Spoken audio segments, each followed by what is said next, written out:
Ксенечка, я люблю тебе.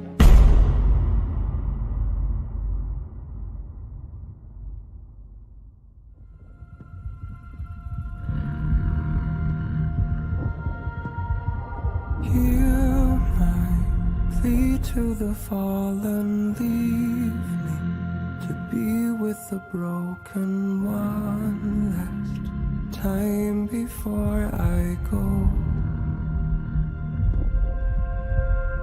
Hold the last burning ember, let us never surrender. May we rise up to the call for the glory and the fall. For the weak and the broken, for the lost and forsaken.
And once again, I had my music way too loud again. I thank you everybody for adding me.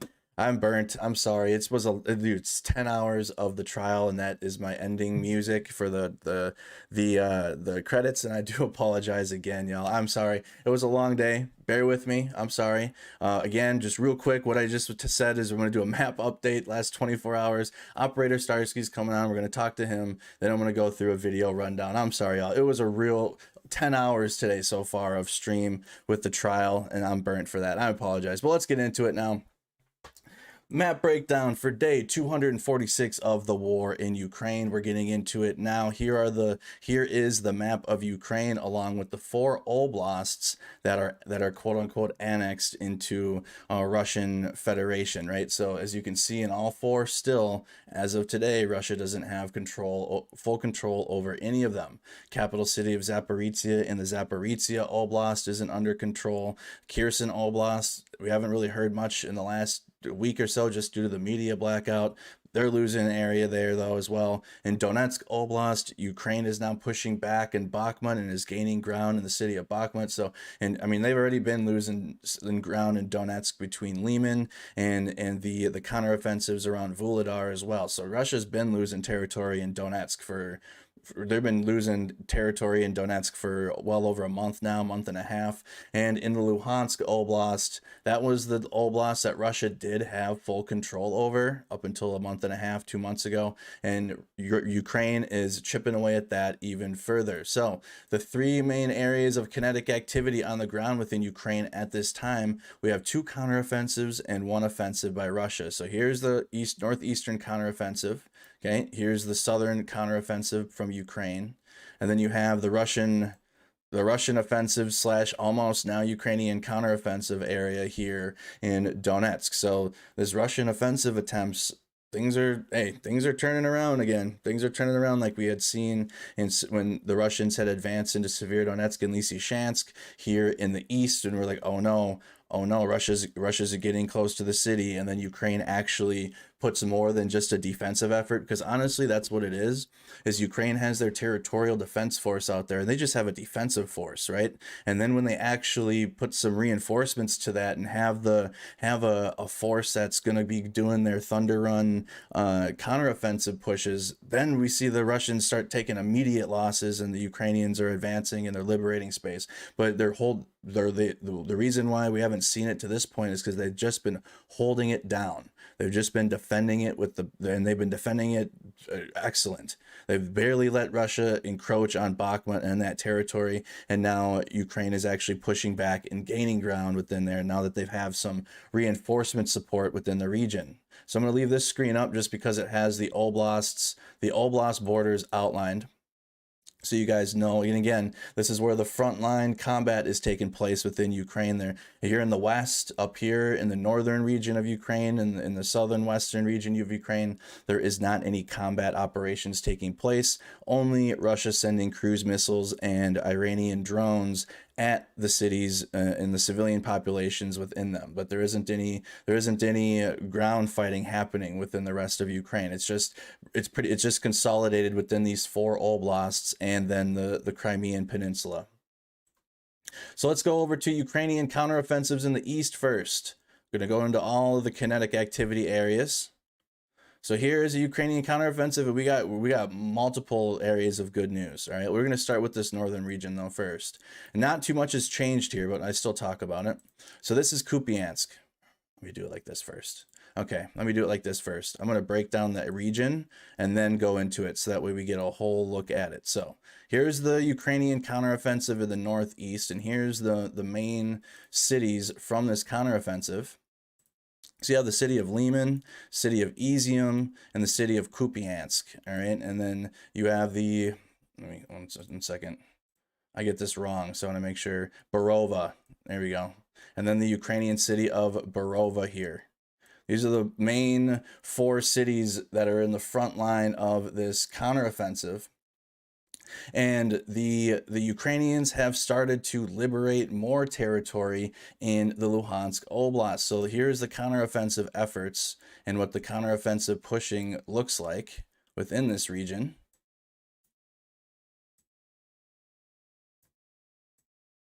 Counteroffensives advancing into the Luhansk Oblast.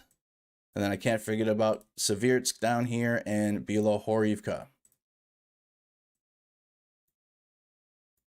All right, so here's the Ukrainian what the Ukrainian counteroffensive looks like as a whole in the northeast of Ukraine. Now I'm going to zoom in again on specific regions of that. All right, now we got the whole outlook. Now we're going to go into Kupiansk here, the northern city that I had circled. So here's the Ukrainian counteroffensive that's advancing eastward from the border of, from the Kharkiv Oblast border. They're very close to this Oblast border here to the east. And this counteroffensive here, they're dealing with a few things from Kupiansk. One, you got the main ground line of communication that Ukraine has established control over, the N26 highway that goes right down to the city of Svadova. The other thing here in Kupiansk is they have some collaborator problems. They have the Russian Orthodox Church here that's holding collaborators and people that have information.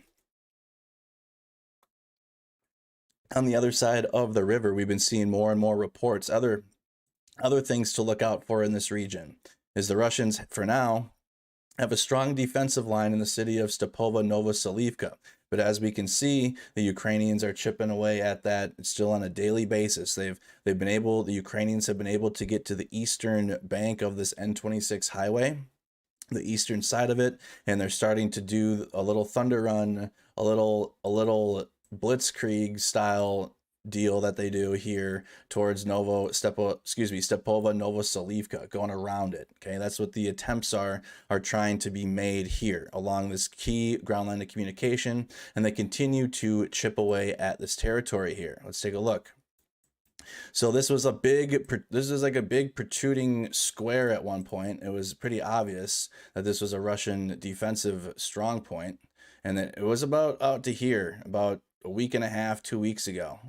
All right, it was a square sticking out here, so you can see how much, and this is just a rough estimate. It could have been out a little further, but it looked like this. And as you can see, the Ukrainians are just chipping away at this territory, and they continue to remove and destroy the Russians further away from this ground line of communication, this N26 highway, key ground line of communication that connects the city of Kupiansk to the city of Svadova. And the Ukrainians are going to be using that, and that's what this looks like here. So we're staying with Kupiansk.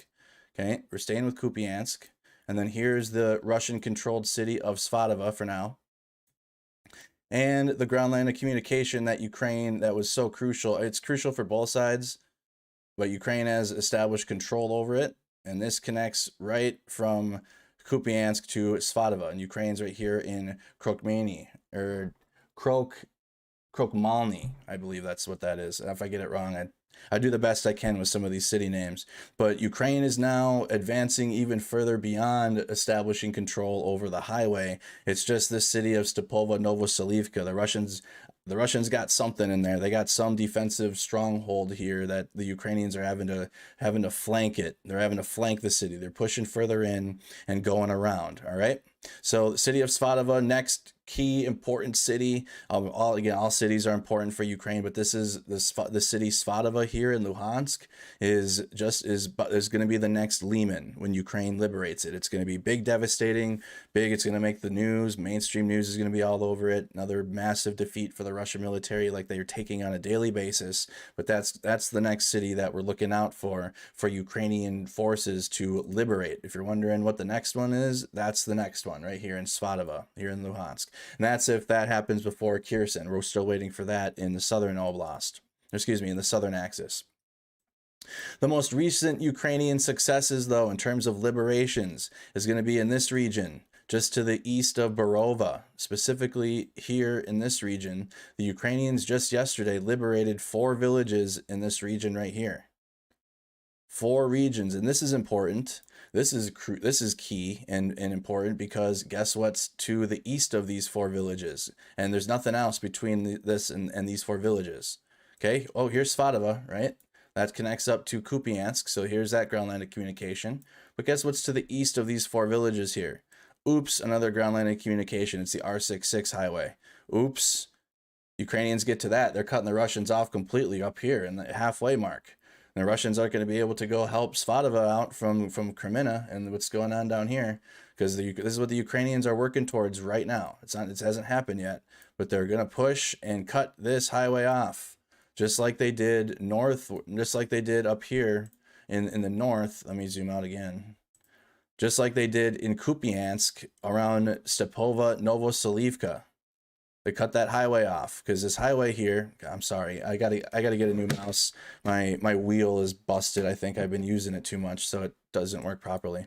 But you can see the Ukrainians just did that on the N26 highway because the Russians had control of both sides of it. The Ukrainians cut the Russians off here. They aren't able to get any further down. They aren't able to resupply in Svadova to assist in this, whatever they have here, and it's all coming down, right? Same here. Same thing we're seeing here. Back to my other map.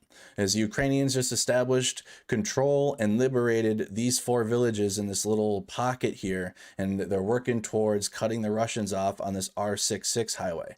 Another success as part of this effort is going to be just south of here. So let me clear this and then redraw quick, just so I can go further south. So we're same area, okay? We're tracking this incursion by the Russian military.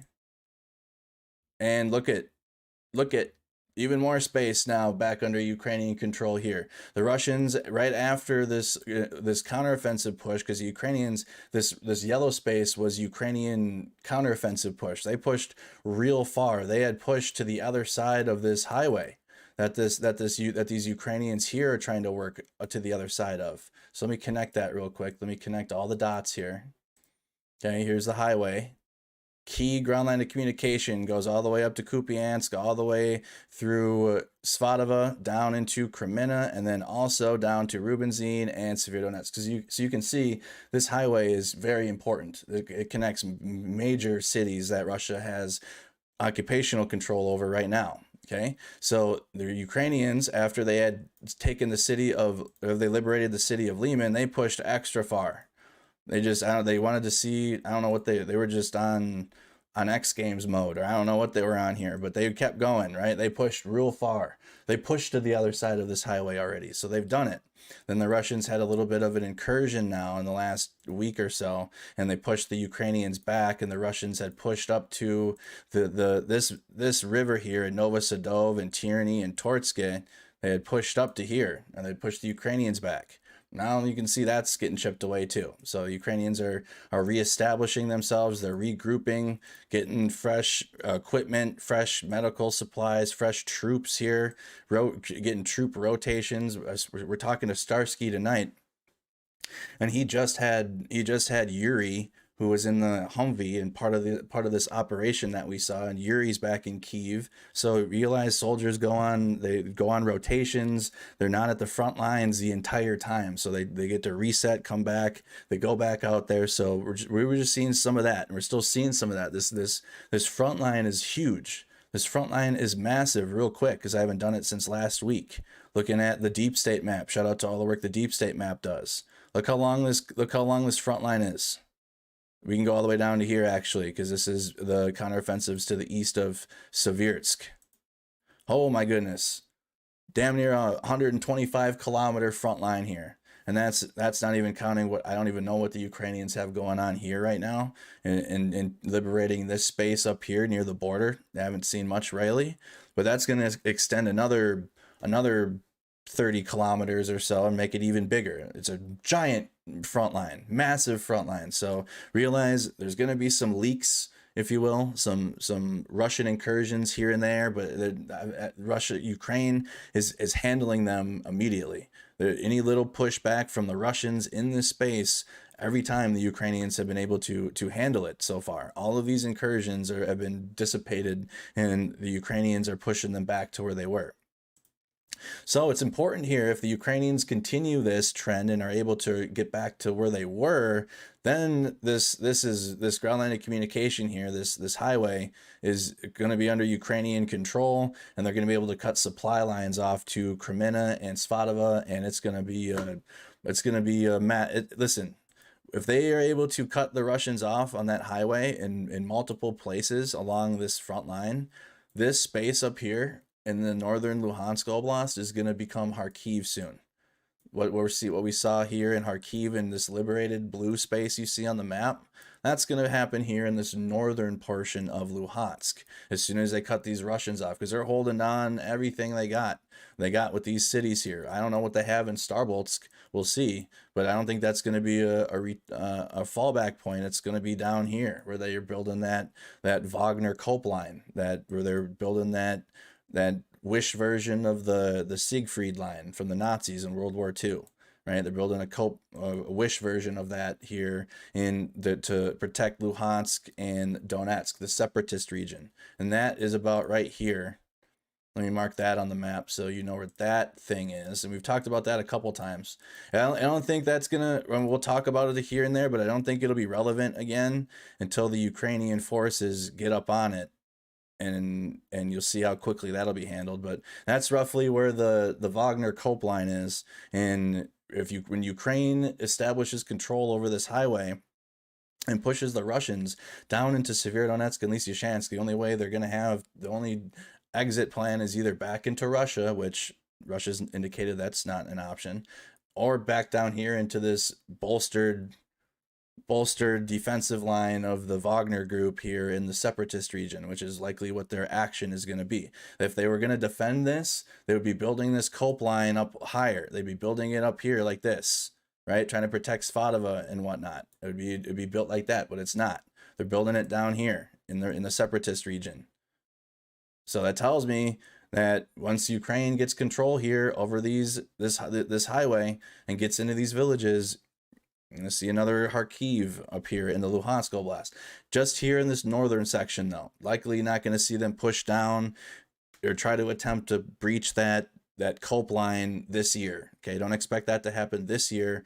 Things take time. We're in a different time period in terms of weather, in terms of the time of year now. We're in late October.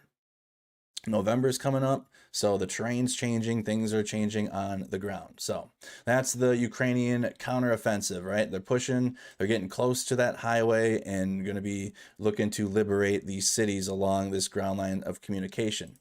Now, for the Russian offensive efforts, if you will, we're seeing some blue here now, right? We're seeing some blue over here, and that means Ukrainian counteroffensives.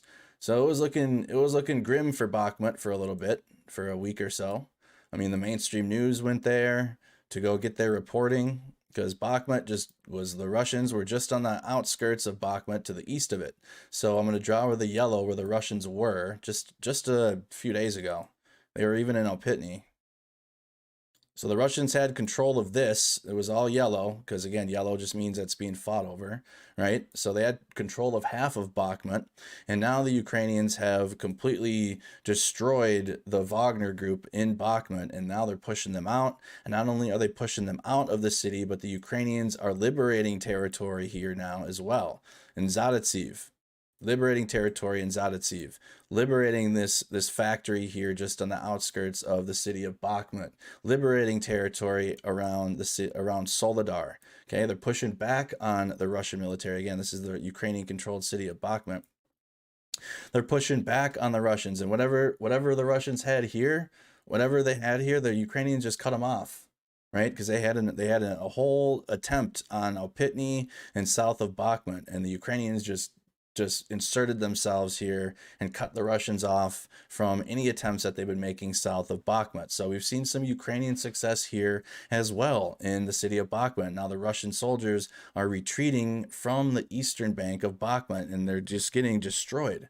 I don't know what happened here. We had a media blackout, so we don't have a whole lot of info, but the evidence from the on the ground reporting from the mill bloggers, the Ukrainian mill bloggers, the Russian mill bloggers, those that are giving reports on the ground that then can be geolocated, that information's coming out, and Ukraine is just dominating Russia in Bakhmut right now, just dominating them. Liberating space, pushing back, seeing the opposite of what we've been seeing traditionally, which has been a trickle from the Russian military in their attempts here. It's been a slow trickle. It's literally slow.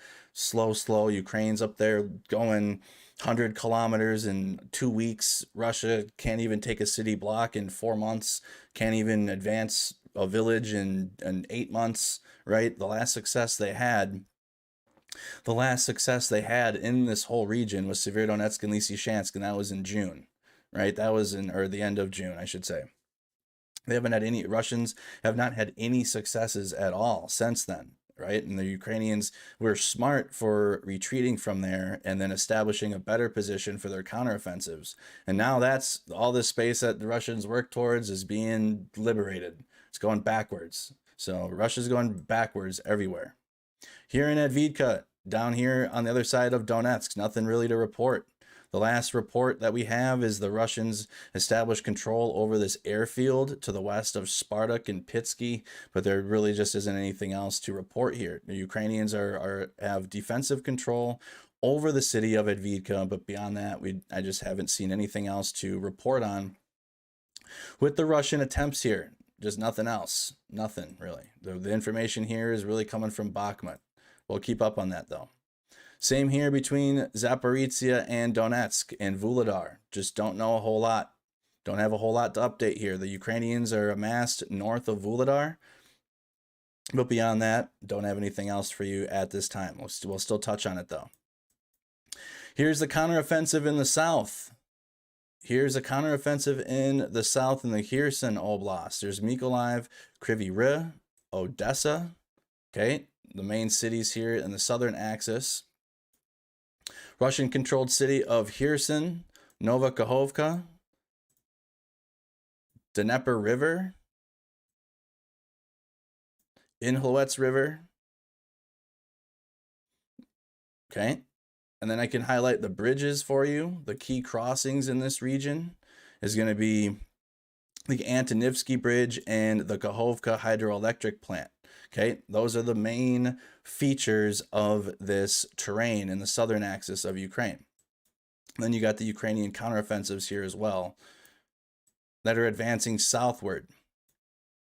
Now the concern here within this area, and again, there just hasn't been a whole lot to update in general, just some newsy updates, is Vladimir Putin and the Kremlin plan to mine the Novokhovka hydroelectric plant. They got a couple different false flags going on right now in the wheelhouse. They have the Kakhovka hydroelectric plant, and then they have the dirty bomb thing that we'll talk about later after I'll ask Starski about it, then we'll talk about it again after. So they got a couple of false flags going in the chamber right now, but one of them is the Kakhovka reservoir and the hydroelectric plant here that Russia has plans to destroy. So the region of Kherson and the Kherson Oblast is going to be flooded. It's going to be devastated for the civilians. Also, up to 60,000 civilians are being displaced all throughout Russia and the Russian Federation, throughout Russian occupied territory. It's not good for Ukrainian civilians in the area. Also, from reporting from Kherson today, is Russia is actually establishing defensive lines and is going to be digging in Kherson with their fresh mobilized conscripts, right? Their Ukrainian troops call them mobiks, but so the Russia is sending fresh conscripts and their mobilized troops to defend the territory and to be cannon fodder for Ukraine, honestly. So those are the biggest three updates from here: is false flag and a Novokhovka in the chamber, prepped and ready to go. Displacement of civilians in the Kherson Oblast, and also with the false flag attack on the Kakhovka hydroelectric plant, that's going to cause flooding. So flooding, civilians being displaced, up to 60,000, 15 to 20,000 have already been displaced. And then the Russian mobiks, the mobilized conscripts, are going to be bolstering the Kherson Oblast and defend it. So the retreat that we had gotten reports on from a week ago or so, the big massive retreat, they pulled troops out, they're pulling civilians out, but they're refilling it with conscripts, which again doesn't really mean a whole lot in terms of military might or capabilities, because they don't have any. But Ukraine's gonna need more artillery. They're gonna need more military equipment. They're going to need a stock, ammunition stock, all that, because it's going to just be cannon fodder and numbers to throw at Ukraine to bog them down. Because these soldiers have no skill and no ability at all to even fight the lowest level of a Ukrainian soldier. I'd take a Ukrainian territorial defense force over a Russian conscript. It's like night and day, right? Night and day, not even the same. So media blackout right now. If anything changes here in the southern axis, we'll update y'all on that. All right. So that's going to be it for the map portion. But I'm going to keep this refreshed because the next portion of this live stream is going to be a special guest time for Mercado Media, as operator Starski is going to be joining us here. Let me unmute operator Starski. Should be unmuted now. All right, we just need him to connect his microphone. Hello, hello. Oh, perfect, we can hear you. Hey, how are you? Oh, I'm doing fantastic. How are you doing? I need some water after these map updates because I talk too much. Yeah, I feel you, buddy. Thank you for the update because I mostly missed it.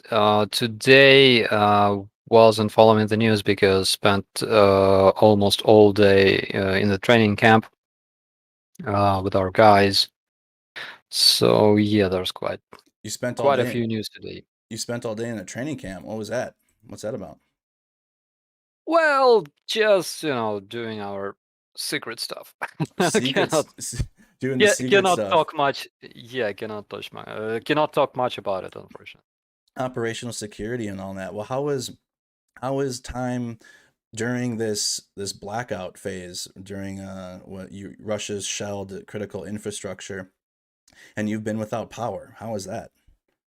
Yeah, well, it's I would say it might be a bit tough for the civilians. On the other hand, it's a great opportunity to spend time with your family and talk and play some desktop games, whatever.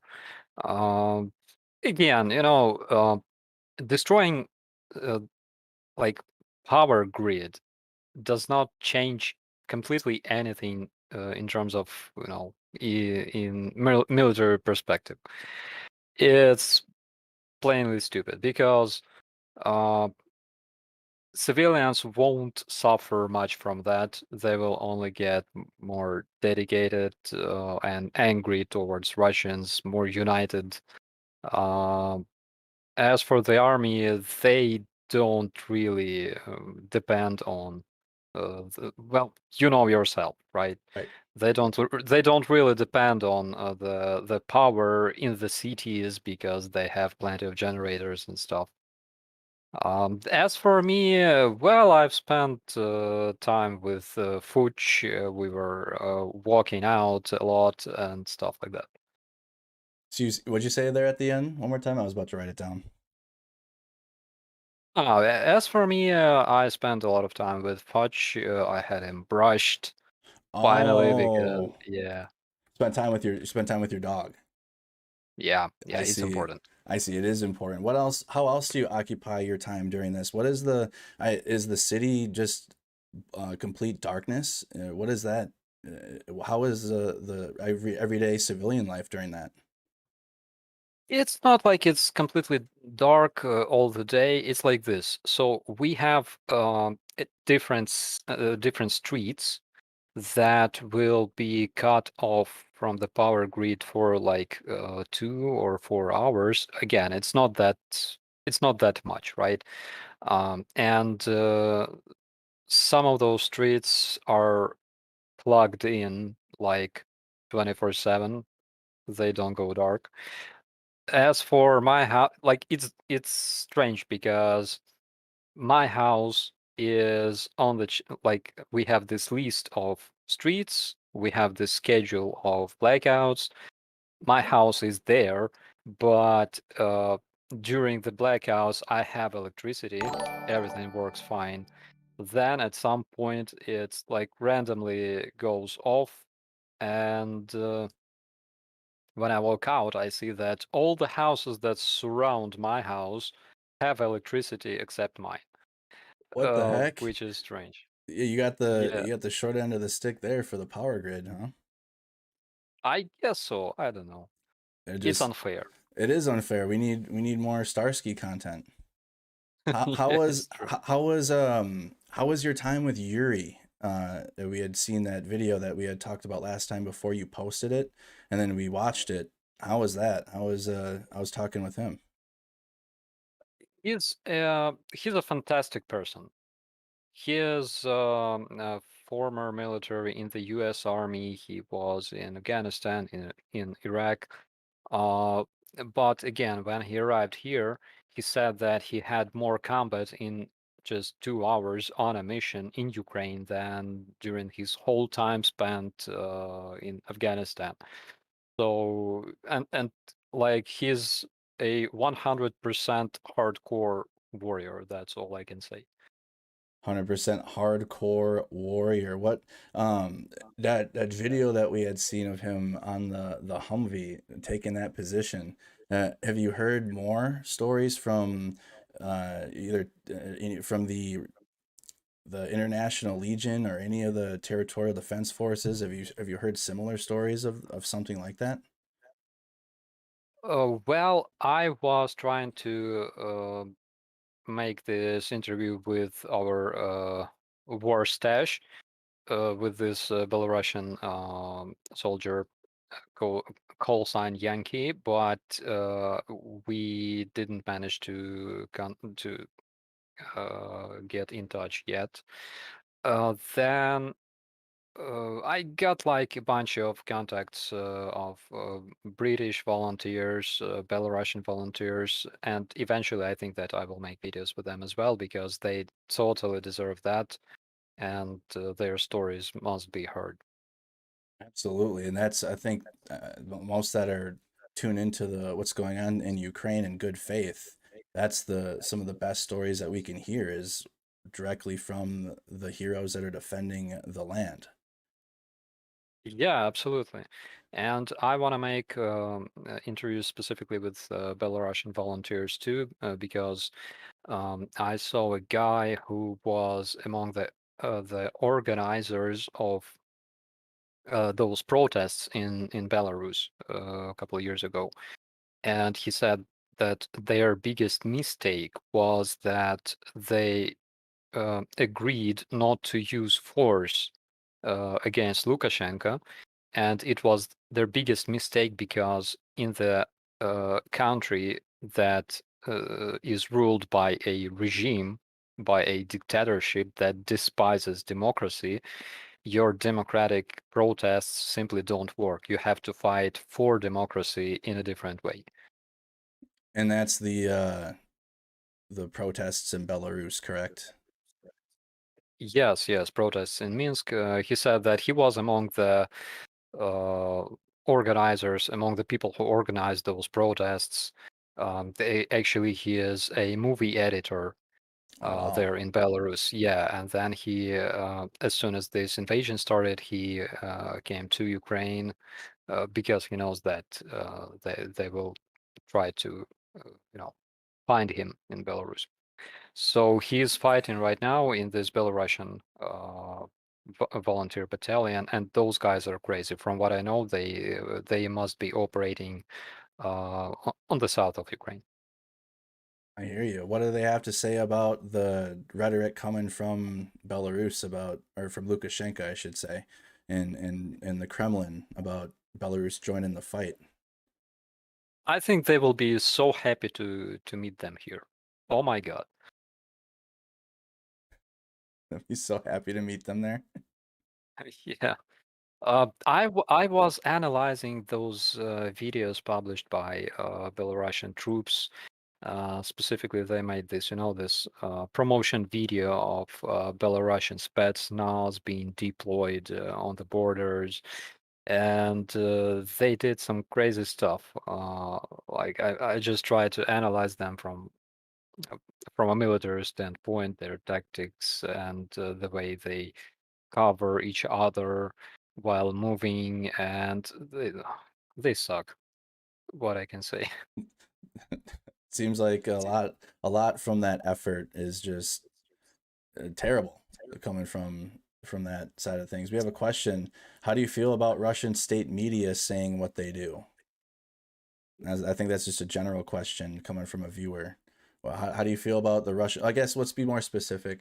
How do you feel about, or what can you say about Russia's narrative now for their efforts within Ukraine? Because I know you keep up on their propaganda. So it's like this. Generally, in Ukraine, we ignore that crap because it makes no sense whatsoever. But because I'm a press officer, I have to watch this like every day. He's forced And to. yeah, it's a torture. And what I can say is, so you want to hear their like most recent narrative? Yeah, lay it on us. Uh, I even saved this just a second because it's hilarious. So where is it? Here. So He's already uh, laughing. uh, wait. Aha. So after this BS about denazifying Ukraine, right? Hmm. Because it doesn't work because like whole world is fighting in Ukraine. Volunteers from every single country on our planet are fighting in Ukraine. Uh, they realized that it doesn't work. That's why they came up with uh, desatanization of Ukraine.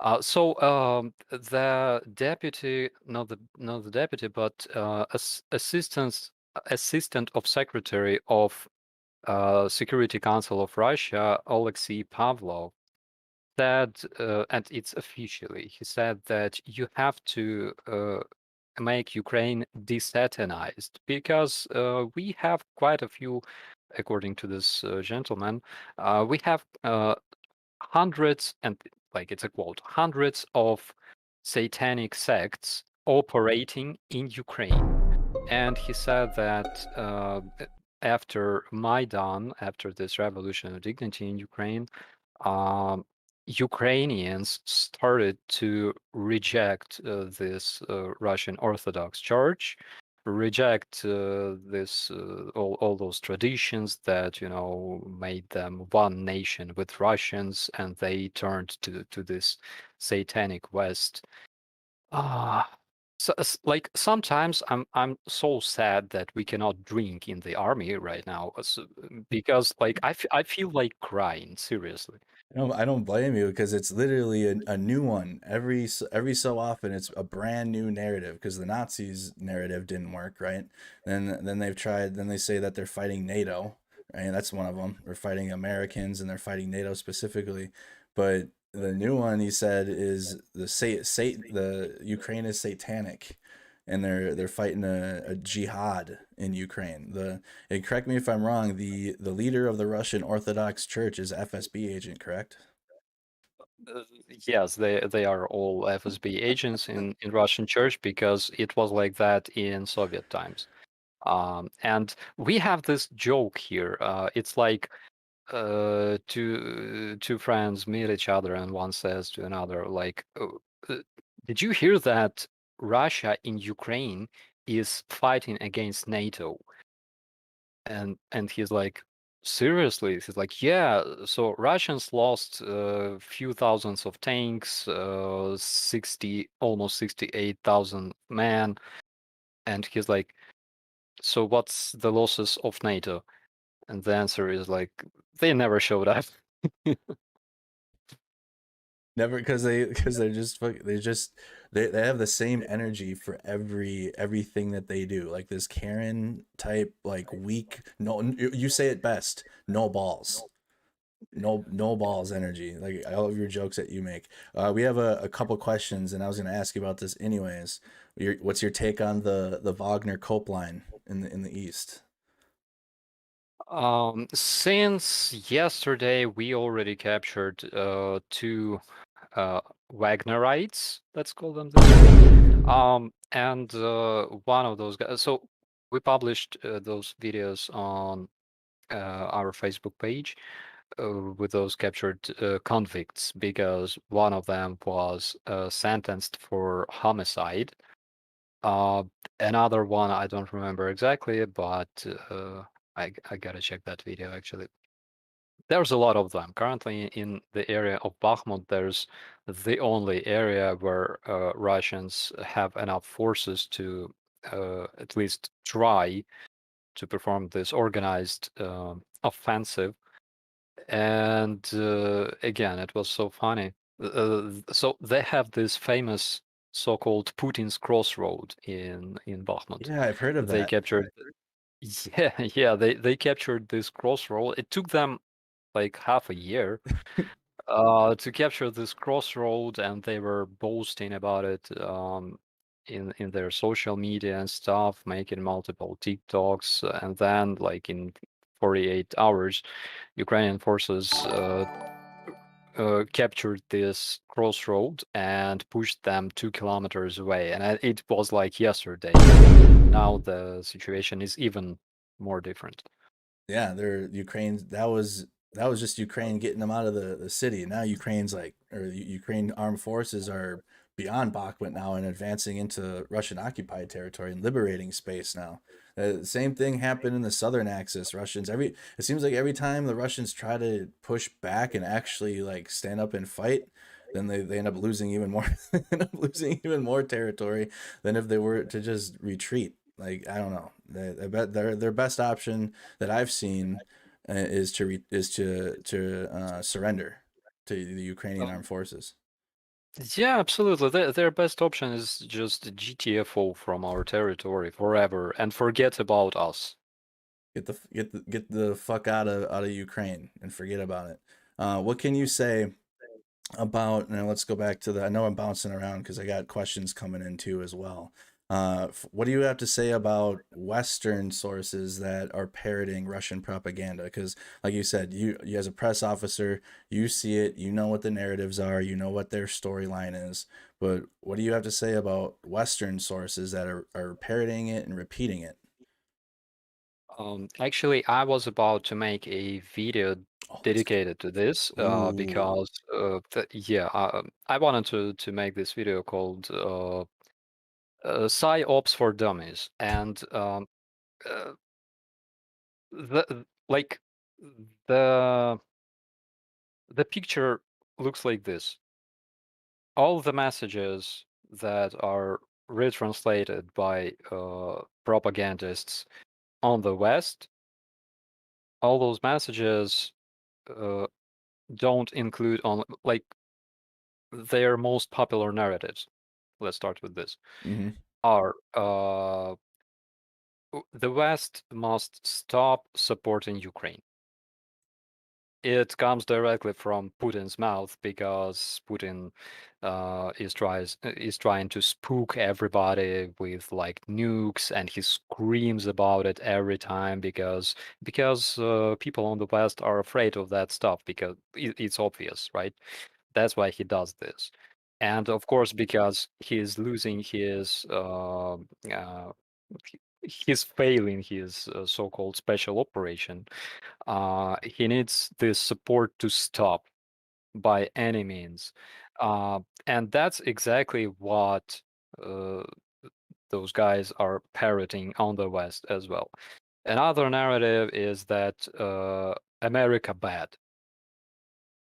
And like it's been retranslated from Russia on the West as well a lot for years by different conspiracy theorists and stuff like that.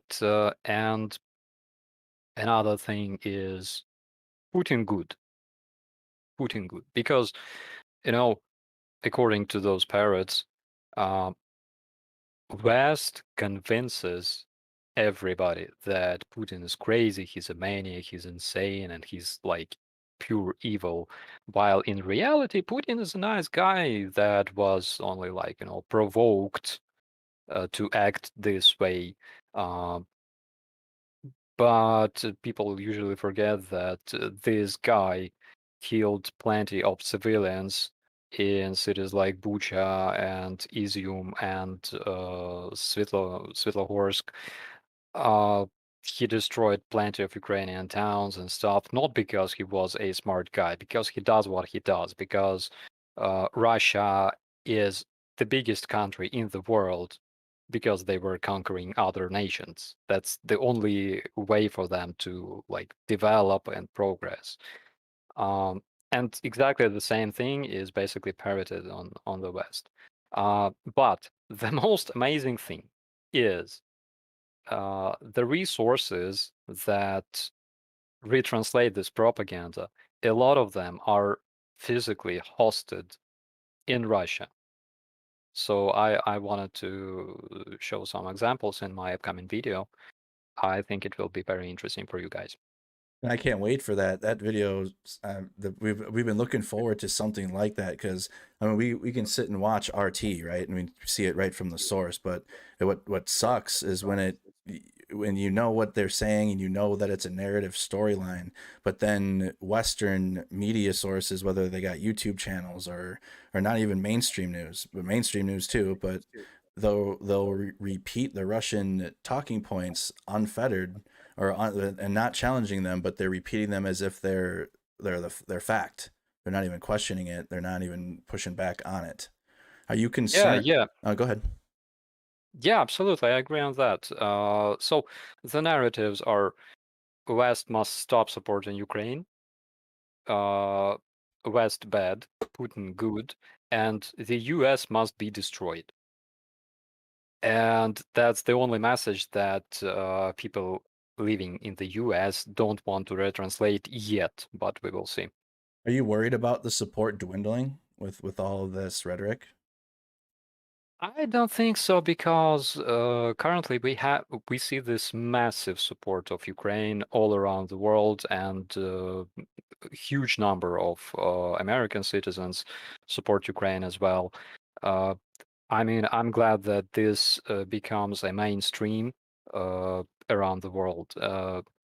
As for people parroting Russia, they're always a minority. They make something, I would say, around 10% of general population. So I don't think they can change anything. Another thing is that supporters of Ukraine are politically and socially active people.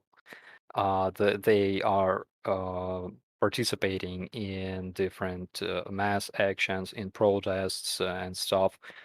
People who don't support Ukraine, they usually don't do that. We Got cannot see, yeah, they are not as active, and basically without this support from Kremlin, like financial support, they will not do anything. That's why they will lose. That's exactly what we saw in Ukraine, by the way. 100%, and their military is has no hope because they can't beat the Ukrainian armed forces in a ground battle in a firefight. So all the funding for all their political games and nonsense. I got a question from Shenanigans operator Starski. How much of a difference do you think air missile defense systems would have made had they been delivered in the beginning? Massive difference. I think we would be able to not only save a lot of lives in terms of missile strikes, but also I'm talking about Russian aviation. And probably my office in Hostomel would not be turned into a Russian toilet if we had enough anti-air defense in that area as well. What is the reason why the skies weren't closed? Were you ever told? So it was because they were closed, but we didn't expect so many aircraft. I see. For example, we had this, according to our reports of our soldiers during that Battle of Hostomel, they reported 40 aircraft, helicopters plus two Russian Su-25 or Su-24. In reality, there were a bit more than that because a couple of months later, our commander talked to different generals, and they told him that that morning 140 helicopters crossed Belarusian and Ukrainian border and they had those waves of attacks on Hostomel, trying to destroy our positions and our personnel, and they were changing each other, which makes perfect sense because helicopters don't have enough ammo and rockets to continue firing for hours. But that's exactly what happened, because that combat continued for a couple hours. And it makes sense. So one wave of helicopters would attack and launch their rockets and shoot their cannons, and then move out. And another wave would arrive, and there were 100 and around 100, maybe 140 helicopters around Hostomel. So what kind of anti-air defense could possibly protect Hostomel from that number of aircraft? True. What about do you know any talks of the Iron Dome system? Has there been Um, anything with that? That probably could be an option, but you see that even now, after 8 months of this invasion, Israel don't really want to give us this technology. On one hand, probably because they're afraid that this technology will get into, I don't know, probably Russian spies can get access to this technology or whatever. And I can understand them. Probably we had to develop our own anti-air defense of that kind. But again, Iron Dome is a bit different thing, because Iron Dome is mostly anti-rocket system that was created specifically to intercept unguided BM-21 rockets. So those rockets are fired from Hamas-controlled territory somewhere in the direction of Israel, right? Right. And basically, Iron Dome protects well against those rockets. Okay. It cannot protect against ballistic missiles. They have different systems that protect Israel from those ballistic missiles. But I also heard that Iron Dome was kinda improved, but I cannot confirm that. But the best systems is going to be the NASAMS, correct? Yes, NASAMS and IRIS-T, that's exactly what we need now in huge numbers, actually. Huge numbers. And I'm looking right now, and we're going to pull this up quick for the stream because we had some questions. And Rayathon Technologies delivered only two of them, right? And that's Starski had mentioned this last stream of sending Ukraine little bits like onesie and twosie military equipment, right? And so we're sending two of them. Starsky, how many would you like, Starsky? How many NASAM systems would you like to have if you could put a number on it? Looks like we're sending But two. yeah, so we saw Russian troops targeting every major Ukrainian city, not only major cities, but if we're talking specifically about major cities, there are 25 of them in Ukraine, and they were all hit. So we need at least 25 of them. At least 25, one per, and that's true. The entirety away, I touched on it during my map updates, despite there not being any frontline kinetic activity between Russian proxy forces and their separatists and then the Ukraine armed forces. That's not happening in the east. The Russia's shelling those cities with the Sahed drones. What are you going to do a breakdown of the Sahed drone? Have you been able to be around one to do like you did with the Orlan drone? Yeah, in case this crap lands somewhere near my house, probably I will, because they were flying like not far away from me. Are, are they Couple of, loud? it's like a freaking moped flying in the sky. It's like a moped flying in the sky, he says, for the Sahed drones. Yeah, this is how we call them in Ukraine. We call them mopeds because that's exactly the sound they make. Mopeds. Like that. It sounds like when we're watching it, it sounds like a lawnmower or like a Like yes, like a lawnmower, exactly. and so and you can how far away can you hear that coming from? I mean, you said you've heard them. Can you hear it from a Uh, distance? yeah. So in the night you can hear them probably miles away because in the night you don't have other parasite noises, right? Right. Um, and usually they fire them in the night or early in the morning, and we can hear them pretty well. They are freaking loud and they also fly in swarms, usually no less than two drones. It's between two and five drones, usually fired. I see. What do you think of Iran helping with the situation, sending these drones?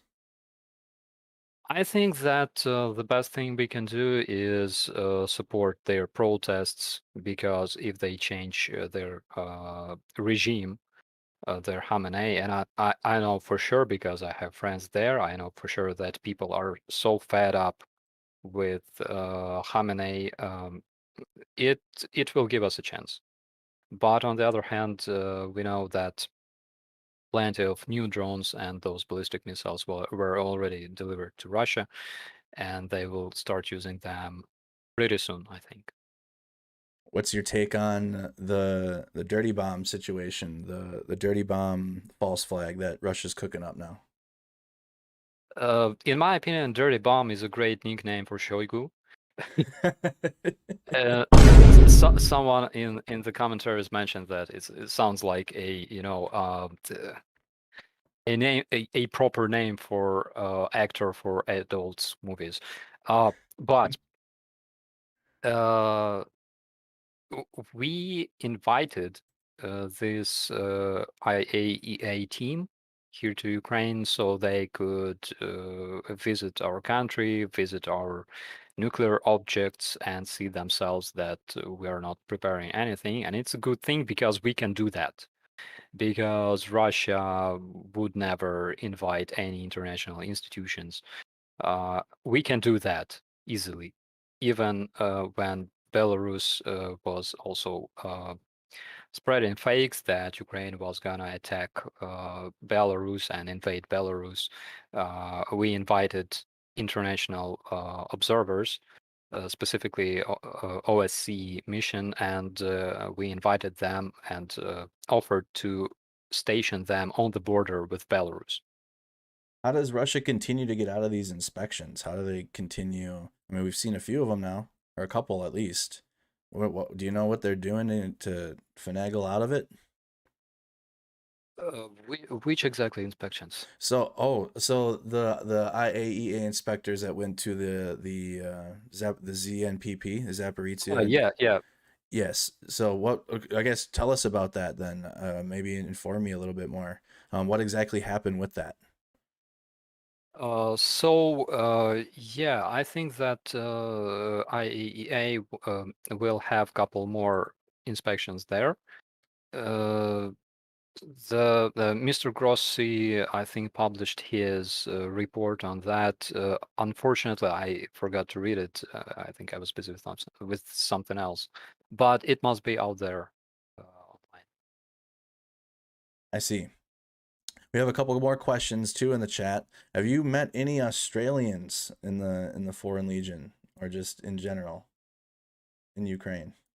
So I met a bunch of Australian guys. One of them is fighting for my brigade. I think currently he wants to join the International Legion, and another one. He's on my video actually. I have this video called "This is why Ukraine wins" on my channel, and there I was interviewing a team, a EOD team. It was an international team of volunteers who arrived to Ukraine, and they were removing mines and stuff in Hostomel because there's a lot of that crap. And yeah, there was Australian guy, and he's on that video as well. They are awesome. I don't know.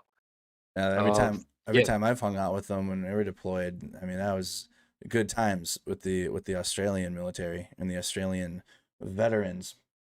We had a question too, going back to the drones. So this is a question directly. Can the Iranian drones be countered by flak cannons, and are they slow enough to track? Do you know anything about They, that? yes, they are slow. Those engines used in those drones, they are very small. That's why they don't fly fast. I think the speed is about 170 kilometers, something like that, which is not that fast. So they can be definitely tracked and destroyed by flak cannons. On the other on the other hand, flak cannons are kind of old. Mm. Like you need two guys to operate them, and they are mechanically operated. Like we would probably need something more modern, like CRAM, for example. Yes, the CRAM system is what has been brought up as well in the chat. How long are you seeing it take to train on these systems and be for I don't know, either newer Ukrainian territorial defense forces, or how is the training on these systems, and how are you seeing it being applied? So there are two options. One option is to bring soldiers to NATO country, like it's being done right now in Germany, in Spain, in the UK, and train them there on the ground. And another option is to bring instructors from NATO countries to Ukraine and train our soldiers here on the ground. So it can be done either way. But I like Ukrainians already proved that we can master I don't know M777 in just 3 hours. Literally So three. Yeah, they y'all learned that. You learned that the same day. I swear that the announcement that Ukraine was getting 777s, and they arrived, and it was Ukrainian soldiers out there using them like they had been using them. Just amazing to see. yeah, I have a theory, of course, that because we have the security margins, the OPSEC, they could have arrived to Ukraine a couple of days before, but still, Ukrainians, because we're fighting for our survival, we are. We understand that we gotta do everything fast and properly. Absolutely, I mean, fast properly, but and that's what we're seeing too. Russia's got the quantity, right? But Ukraine has the quality. You're putting quality soldiers out there, discipline. I mean, just looking at the fighting positions, the trash and the squalor of a Russian fighting position, and how disgusting that is, in contrast to the professionalism we're seeing from Ukrainian troops, is night and day.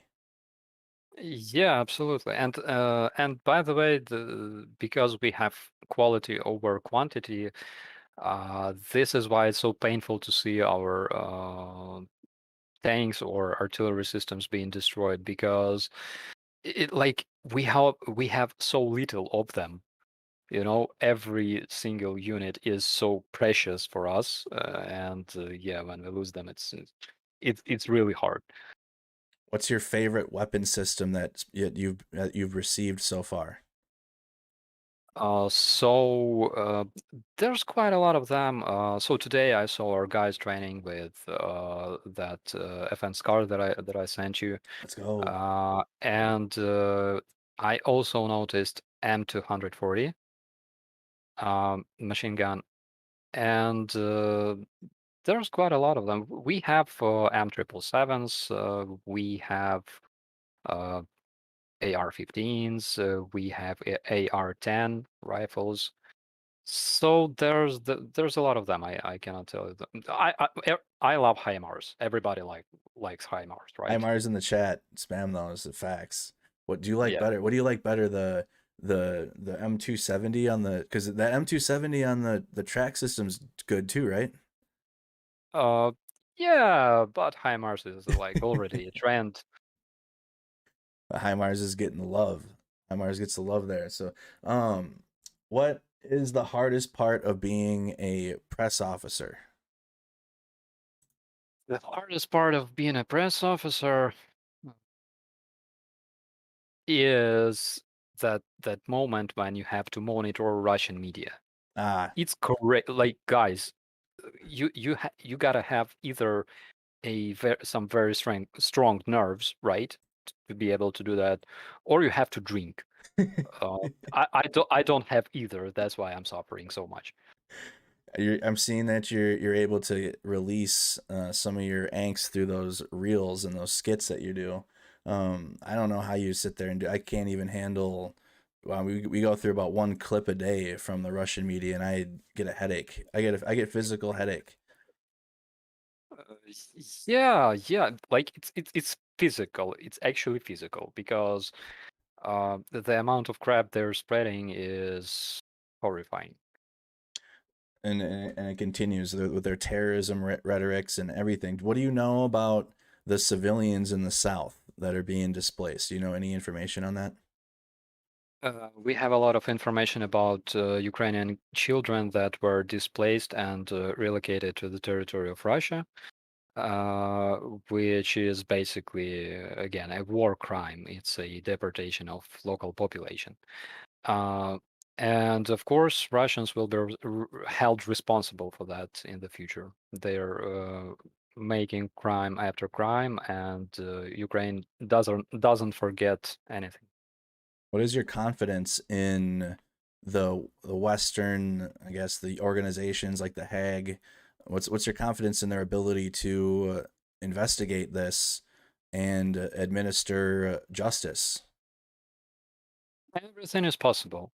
Everything is possible, especially now when Russia gets more and more isolated from the international society. Um, Again, we remember that German Nazi were held responsible. They were tried, right? There were people like Radovan Karadzic, who also was, Milosevic. They all thought that they were invulnerable, but it's not true. So you're saying that accountability is on the horizon. You have some confidence in accountability being held. Yeah, currently we saw that different investigation agencies, I'm talking about journalists of Bellingcat and such. For example, they found names of people responsible for calculating trajectories for Russian missiles and designating targets, uh, specifically in the civilian infrastructure. And those people will face justice as well. We are all confident in that. Is that the picture? I watch Dennis Davidov's channel. He does great work, and he had talked about that today. I think was it a photo of the and they're standing in front of the building in a doorway. Yeah. Yeah. We already found their social media. We Wow. know everything about them, their friends, their families, their I don't know, all of their past, their pictures. We have all that, so we know who the criminals are, and they will um, see what justice is in the future. How long of a process is that? Gathering the information, figuring out their social media, geolocating the photo. But how long is that process? How long does that take? It really depends. Some people, like, they don't post much pictures. Other people like even adding addresses and stuff like that. But still, if you are not found in Google, means you don't exist, and vice versa. So everybody can be found. There's no man that can hide his identity today in a modern world. Absolutely, it's harder, and for real, you said it yourself. What does accountability look like to you for the Russians here? Like, just lay that out. What does accountability look like? So to me, they will have to pay us reparations for all the crimes they did. We have this huge bill from Ukrainian energy company, our electricity provider, basically. They said that yeah, Russians will receive their bill, and it's kind of big. So yeah, it's reparations. Also, we want to see Russian criminals punished and spending the rest of their days in prison, um, things like that. So we got But I can tell you one thing for sure. There's a lot of people who ask me every time the same question over and over again. Like, uh, in my opinion, when will our relations with Russians improve? It's yeah, not that is like a good one. Ukraine. Yeah, it's not like Ukrainians are obsessed with this idea of becoming friends with Russians. No, it's different.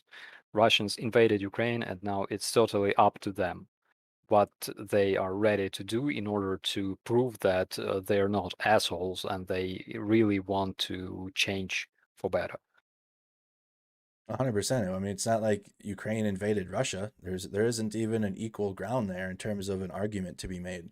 Russia's the aggressor. Russia's in Ukraine, displacing civilians, taking them, committing war crimes in the highest scale, devastating cities, destroying cities, and 100%. I feel, and this is just from an outsider's perspective, and from just looking at it from for this long, that it is on Russia and the future of relationship between Ukraine and Russia, because they're the aggressors and Ukraine didn't ask for this. Yeah, absolutely. The only thing we want from Russia in the future, after receiving all those reparations from them, is to just forget about our existence forever. Because uh, we were bordering Russia as our neighbors for uh, almost 1,000 years, and we had plenty invasions from them into Ukraine, into our territory, and we had to fight against Russian invaders for centuries. That's why we are fed up with this, and it would be great for them to just forget about our existence forever and never try to come to Ukraine with tanks and weapons. Are there any rebuilding efforts taking place in some of the like in Kyiv, some of the western cities that have been shelled? What is the rebuilding efforts looking like right now? Is that taking place? Yeah, it does. So, for example, after those missile strikes on Ukrainian cities, we managed to repair a lot of damage, like instantly. There was this famous picture from Dnipro where missile hit right next to a trolley bus, and there was like this huge crater in the road, and then this crater was repaired that very day. People say that the picture with repaired road is a different picture. I mean, like picture from a different place, but it's simply taken from another perspective, from the opposite direction. And same with Kyiv. There was remember that missiles hit the crossroad. There were cars burning. It's in downtown. I pass that crossroad a lot, by the way. And I've been there like yesterday, like a couple of days ago, and it was already repaired. Everything looks good. So we're doing those smaller repairs. We also have to react every time when our power grid is damaged and stuff like that. So in the first place, we have to repair the most crucial things like power grid, like water supplies, water pipes, and stuff like that. Every time that happens, does it take away from some do any trying to does it take away from any of the efforts or resources that could be used for, say, like a counteroffensive? Do any resources get diverted back to assist in damage to infrastructure when this does happen? No, I would say so because it's usually done by our communal services, by Wow. our construction companies and stuff like that. So it's pretty handled pretty much handled by the civilians. The military doesn't have to peel back from their efforts to handle it. Yeah, absolutely. Because I remember, for example, when we were stationed in not Severodonetsk, oh my God, Svetlodarsk. So we had our engineering company there, the engineering company of my brigade, and they would help civilians a lot. So I remember that there was some road.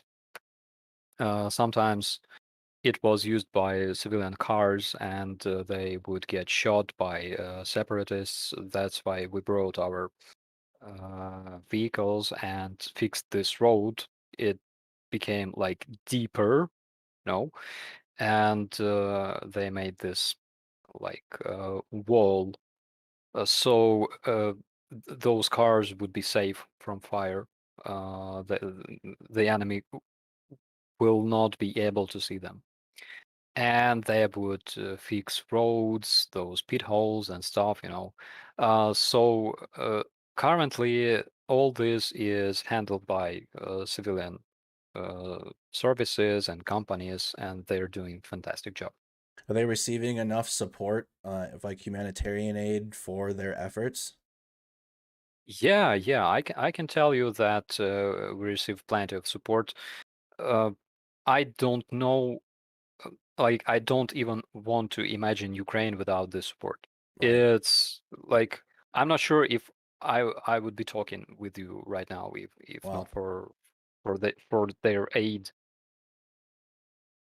And continuous. Wow, that is something to think about too. That just kind of puts it all into perspective. When do you believe, or and this is just a question from the chat too. When do you either yourself or when do Ukrainians believe this war will come to an end? I know that's kind of a broad question because it's kind of in phases, but when do you feel that this Russian aggression will end?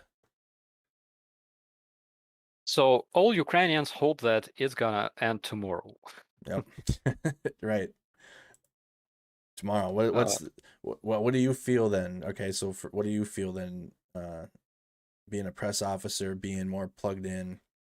How long do you feel it's gonna take? uh, probably probably summer 2023. And that's liberating Crimea too. Yes, yes, it's liberating Crimea. It's liberating all of the occupied territories, locking Russians on the other side of the border, and making sure they never return. I see. Couple more questions. Can you thank Starsky for helping flashback? I don't know what that means. So the flashback is the channel that is managed by my number two. It's my second press officer. Oh wow, Currently, yeah, currently he's in Bakhmut. Max, his name is Max. Currently Max. he's in Bakhmut, and he makes plenty of content from the front lines. Uh, it's worth subscribing, actually. YouTube channel. Yeah, yeah. Okay, we'll add that to our rundown. It's called the flashback. We'll add that to our video rundown. You feel free to keep asking Starsky questions, y'all.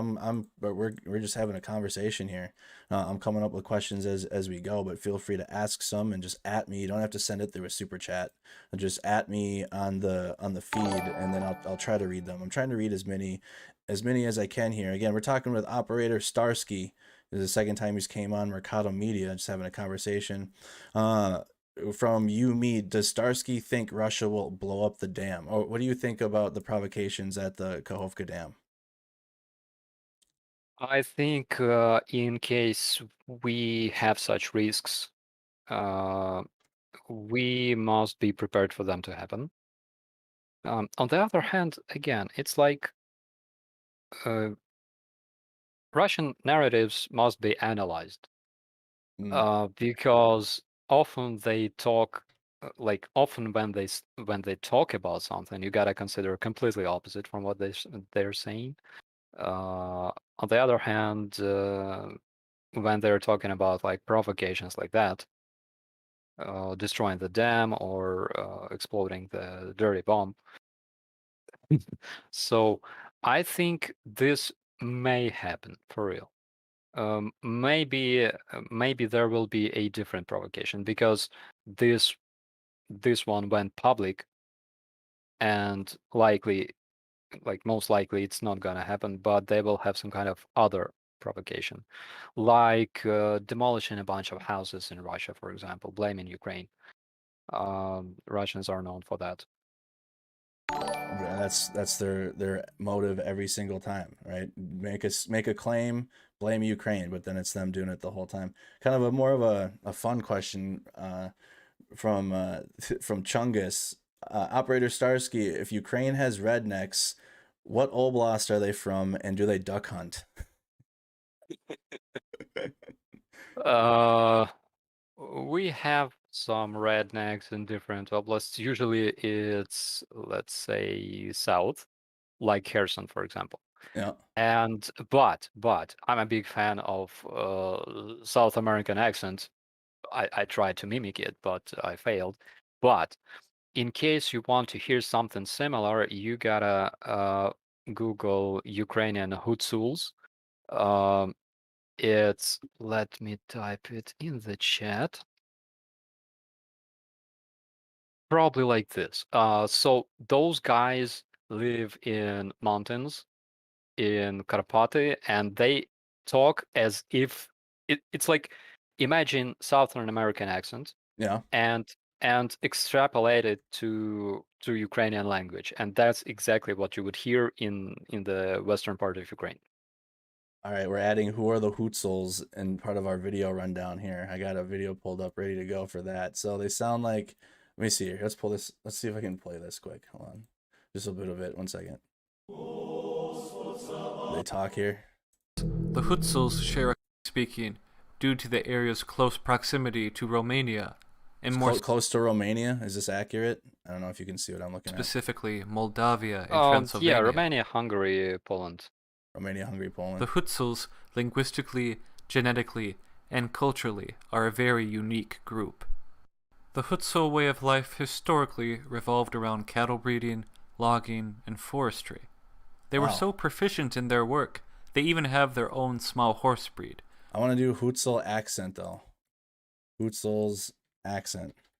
That's going to be a good video to look through with my stream later, but I want to just quick see what the accent's looking like. Romanian mountain men. It's very hard to reproduce actually, because It's very hard to reproduce. Yeah. Limbi. Ucraineană, română și chilirică. Iar chilirică, asta e altfel, asta e cuvinte românești. Numai litere. Oh, God, so they have kind of like a little southern twang to like the Ukraine, to like the accent. Yeah, Oh that's my, what I'm talking about. okay, yeah, that makes okay. I can hear it. They have a little bit of a twang to it, like we do in the southern states. Wow, very interesting. We'll look up that a little bit further during our video rundown. But that is very interesting. It looks like the Kerch Bridge could have been a false. Oh, what's your take on the Kerch Bridge at this point? Yeah, it's interesting. So, what we know that a truck came from the territory of Russia with a driver who had a driver's license that was Fake. photoshopped Yeah. from a picture downloaded from Ukrainian Wikipedia. And we also know that basically this driver never existed because he ceased existing, right? Because he exploded like a kamikaze. Right. We also know that yes, Kerch Bridge was targeted. The motorway was destroyed, but their most crucial and most important part of the bridge, which is Russian railway, it wasn't demolished. And Russian railway is much more important than the motorway Right. used by cars, because Russians use their railway to deliver everything, and all of Russian logistics in Crimea, in Kherson, the whole south of Ukraine was built around this railway coming from Crimea. So it raises some questions. It definitely does raise some questions. A couple commenters saying that Ivan shouldn't have been smoking too close to the bridge that day, smoking near the rail bridge. Couple other questions. Are there low water crossings possible above the big dam that will serve Russians to retreat when water level is down? I'm assuming they're talking about the Kakhovka Dam. The Kakhovka Dam, there's quite a lot of water. There's millions and millions of tons of water there. I don't think that is possible. It doesn't think it's possible, right from Starski there. How much better is the winter gear you are getting than the Russian? This sounds like a rhetorical question, but I'll let you answer anyways. How much better is the winter gear that you are getting than the Russians' gear? And because we're gearing up for winter time. Can you talk about the Russians' gear? Yeah, so first of all, most of our soldiers already have their winter gear Oh, from previous year, right? On the other hand, we also receive a lot of Western gear right now, and of course, it has a much better quality, much higher quality than Russian crap because Russians use this. Like, yes, it's kind of warm, but the fabric is kind of plastic, so it burns very well, and it sucks. So I can say even from the you know, considering that we receive a lot of Western gear and clothes, they are already better. And you said that Ukraine already is equipped for the winter time coming up. Already got the gear they need. Yeah, because well, right now I have in my closet like 3 winter jackets because like from the previous years. We all have that. Everybody who served prior to this invasion, they have their winter gear. I see. And when having the correct winter gear, I mean, my time in the military, I was stationed in Alaska, ironically, right next door to Russia. But I was stationed in Alaska, and we had to do cold weather training because it got up to the coldest I saw in Fairbanks was negative 72 Fahrenheit. Right, that's a little under 5 minutes. You can get a cold weather injury outside if you don't have the proper gear. So we had to do I had to give a class on proper cold weather gear and how to wear it and how to wear it properly. And I'm more than certain Ukraine's going to be receiving the same trainings, the cold weather training, especially with NATO right there. Real good classes. Yeah. Have you received any cold weather trainings? I think so. How much is it in Celsius? -70. Let me look that up real quick because I don't know Celsius at all. Let me go -72. Let me look that up. -72 is 22 degrees Celsius. No, I need -72. That's -57 degrees Celsius. Yikes. Yeah. We It's that's cold. tough. Yeah, It's cold. yeah, I agree. I remember -35 Celsius. Okay, It was intense. Yeah. let me see. I had this like That's still cold. -31 Fahrenheit. Yeah, that's very cold. yeah. So I had this scarf kind of, and when I was breathing, the warm air, the steam from my mouth would condensate on my eyes, and they would glue, like my eyelids would glue together instantly. So yeah, it was kind of cold. And it's even But worse when you have to wear we had to wear a balaclava in Alaska because of the wind on your face. Because we could be outside doing PT. The regulation was up to -25 Fahrenheit, which would be, let me pull that up for you, negative 25, so -31 Celsius, we could be outside doing PT, push-ups, and running, right, in Alaska. And we'd come in, and the baklava around my eyeballs, like my eyelids, my eyelashes would be stuck to my eyelids, and you can't. Your chest feels like you got crystals in it from, Yeah, yeah, yeah. yeah, I very, know. very, very difficult. All things that the Russian military isn't going to be equipped for because they don't even have the they don't even have the equipment to deal with this. What gives you the most hope right now at this point? People supporting Ukraine and our people fighting. So I was asked today by my friend, and because earlier I mentioned that prior to Revolution of Dignity, I wanted to leave Ukraine. I wanted to move out, which is true. But people gave me hope. For example, during the Revolution of Dignity, I was inspired by people who supported each other and fought together, shoulder to shoulder, for our future, for democracy, and they did it unconditionally. And this still inspires me, and I'm always inspired by my brothers who fight, by people who help them. So people give me hope, and people inspire me. Those who support Ukraine and those who are here in Ukraine fighting or supporting our army. It's a big tale of resiliency, and we're seeing, I mean, the Ukrainian military, the support, I mean, you got to stay resilient through this. And even you as a press officer, like you've already laid out how, I mean, you want to drink after you do your work and trying to decipher the Russia's bullshit and then combat it. Because I mean, I tell my viewers, we kind of gotta tune into what they're saying to be able to fight it. Would you agree with that, at least at that point? Or what do Yeah, you, I or guess I so should, let me because put it this way: what is the best way to go at the Russia's propaganda and their narratives, in your own words? you gotta know facts. Mm.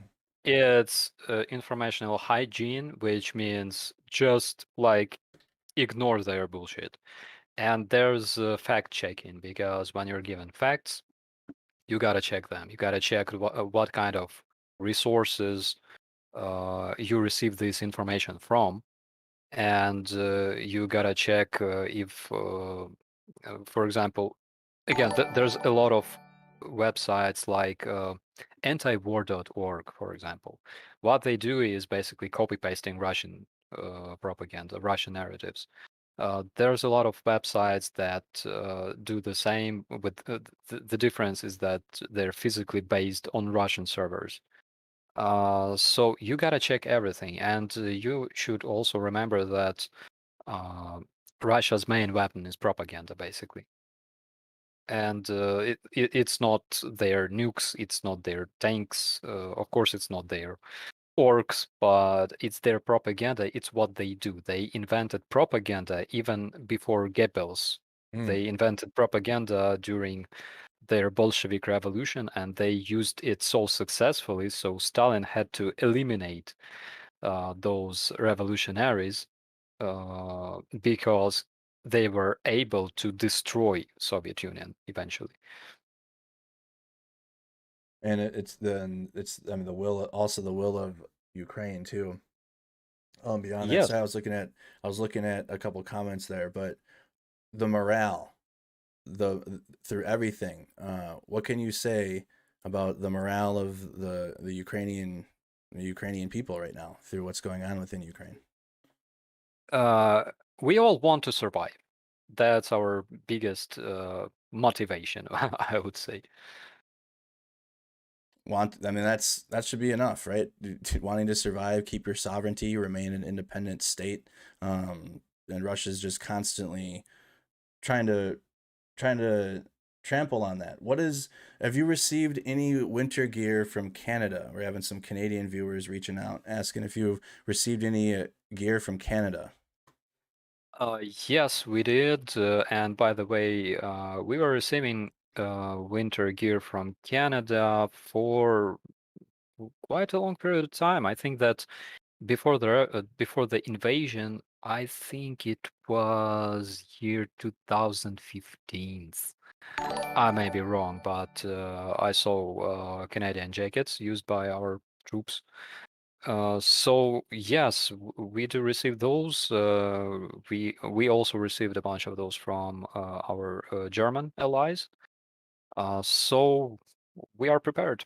Don't worry, Ukrainians won't freeze here because we are accustomed to those low temperatures. We have to wear two pairs of pants for like half a year. When does that So season start? everything When does that start for you? Like what month? it's different now Ooh, because of the climate change. Sometimes you have snowless Decembers and Januaries. Sometimes it's freaking cold in like November. So it's very different now. You cannot predict that, unfortunately. sounds like the weather in Minnesota right now, where we live. Our state, sometimes we don't even get snow now in December anymore. It's changing. When I was a kid growing up in Minnesota, we could build snow forts in December and higher than me. And now sometimes literally we don't even get snow. And so I feel you there. Is it rainy season right now in Ukraine? It's supposed to, but not really. We had like two rains here in Kyiv uh during the last week. But yeah, it's supposed to rain right now, but nothing like that happens. We have like fog, thick fog and stuff, but nothing like rain. It's crazy. I remember in Ukraine we would have like 3 feet of snow in December easily. Now it's different. I remember a couple of years ago we had a harvest of strawberry in December. How crazy Wow. is that? That is wild. Wow. Were they any good? Uh, Not really, I Yeah, I was think. gonna say a little out Yeah. of seasons. That's a little different flavor on them. If you could ask for anything right now for Ukraine for support at this point, what would you ask for? It's basically the same artillery and anti-air systems and anti-missile systems. That's all we need. Oh yeah, that's very specific every time coming on here. Anything else, sir, that is on your mind or in the news that you want to talk about? Not much. McDonald's opened in my favorite mall. I wasn't able to visit it yet because of queues, but hopefully soon I will be able to buy something like cheeseburgers. I didn't eat cheeseburgers since 2021. Oh wow, Uh, you didn't have yeah, one before then? yeah. So it's cheeseburgers, French fries, a vanilla shake, and and yeah, that will be enough to make me happy. And it will cheer you up. Just be careful with the McDonald's. All right, you'll get some extra handles around your hips, a little bit above them. McDonald's adds some handles there if you if you have too much of it. What's your favorite item on the McDonald's menu? What are you getting? What's your order? Usually it's like cheeseburger and French fries. It doesn't change over years, because like when you're accustomed to something good and you don't want to risk trying something else. I'm the same way. I get the same damn thing from McDonald's. I get McChickens though. That's what we have here. I don't get the actual burger. I get two McChickens, a large fry, and a high C every time. They know my order by heart at the one near me. Yeah. So same with sushi, for example. I ordered the same thing, and my friends make fun of me because they want to try something different. No, I Sushi. like. Yeah, What do you got some good sushi spots in Ukraine, in Kyiv? I know the best spot in the whole Kiev, What is and it? it's in my favorite mall, and it's proven that it's the best spot because I compared, and yeah, that's the place where I like to go. What's it called? It's Tomaha. It's like franchise of restaurants here in Kiev, and it's awesome. What's your favorite? What's your number one restaurant in Kyiv? Like if you like say I come and visit, Where would you bring me to first? All right, I can't do one because that's probably difficult. What's your top 3? Uh, let's see. So it depends on what you want. If you want some kind of Ukrainian cuisine, I can bring you to, I don't know, Puzata Hata. We have this, again, it's like a franchise of like tastes like home. Okay. Then we have a bunch of different international restaurants, foreign cuisine, like anything you want. Wow.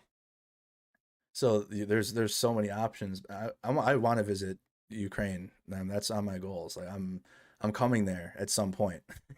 I will be there. Yeah, yeah. So I gotta plan that. All right, sir. I'm gonna let you go and get some sleep. You got, I don't know, how much sleep do you average? Real quick, just a couple more questions. How much sleep do you average? Do you get enough rest at night? Okay, what is sleep? Well, yeah, what sleep when you're dead, right? I hear you, right? I feel you. What do you do? How much do you lay down for resting period then, or how much do you allow yourself for rest? I should say, whether you sleep or not. I don't know. Like probably it's because of stress, but Yeah, probably a 100%. couple of hundreds, a couple of hours here and there. I usually wake up in random locations, sometimes very, unexpected ones. Is it like shift work in a sense, or do you kind of know where you're gonna be? Or is it like do you kind of know your day before you go into it, or is it just kind of like you reacting to things all day? I'm trying to plan, Yeah. but sometimes there are some crazy news appearing, and I gotta react to those. So my plans usually don't work. I feel you there. I feel you there, especially in your situation. Well, sir, thank you so much for coming back on and having a chat. Thank you so much, and see you later. Was really happy to see familiar names in the chat. So, and thank you so much, bro. Of course, bro. You can come on anytime. I'd love to come on your program and talk with you anytime if you'd like that. Just reach out on Discord, let me know. We can organize that and have you back on anytime. Definitely, we're gonna do that. All Okay, right, sir. thank you so much. All Yeah, right, try to bye-bye. get some sleep. Bye-bye. All right, Operator Starski, everyone. Stream's not done. That was Operator Starski stopping by for the second time on Mercado Media, giving some insight to what's going on in Ukraine. Nothing better than hearing it right from the ground. So if you want to go support Operator Starski real quick in the work and the videos that we be seeing, because we're going to be seeing more. He just brought up that he's going to be posting he's going to be working on a Western media propaganda video, Operator Starski, here on YouTube. Just search him. You can't miss it. You can't miss his channel, right? And it's pretty there. The last video he did was lit meeting Yuri, that American Humvee gunner that just full send on a Russian position with a 50 cal. That was pretty cool. First video of the day, we're starting with a Terra unit video. Again, thank you, Operator Starski. Leave a like on the video. Make sure you're subscribed to the channel. Facebook got taken down by Russian bots during that interview at some point. Like there was, I don't know what happened to it, honestly, because I didn't play music. So Facebook just got taken down. We're still on YouTube. We're good to go. First video of the day is going to be from the Terra unit. Support of the offensive of the armed forces of Ukraine in the Kherson region, part 2. Едет куча техники, давай, братан, там их едет минимум 6 единиц. Там ще 3 одиниці. Пехоту везуть. Начинает там останавливаться. Срочно пусть туда накидывают, срочно.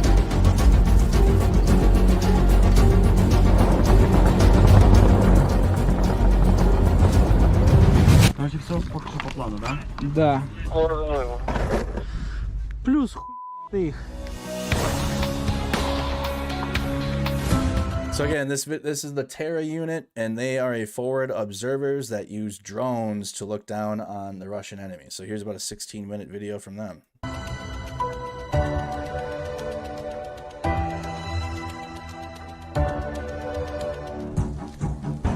Все, Тайфун поехал, давай танка. Танк дальше по первой улице.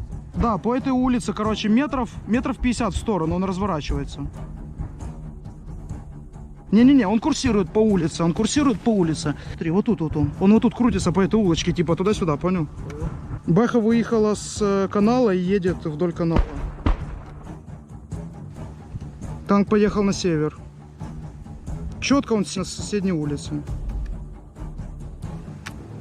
Wow. Вот еще одна бэха, давай бегом, смотри.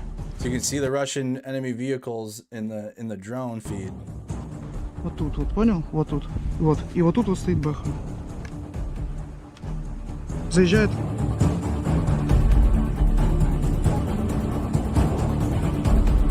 Вон, смотри, бэха выезжает. Угу. Видишь, едет? Да. По улочке. Да. По улице, походу, пит. Давай вот эти координаты, вот этот угол. Накинем им туда.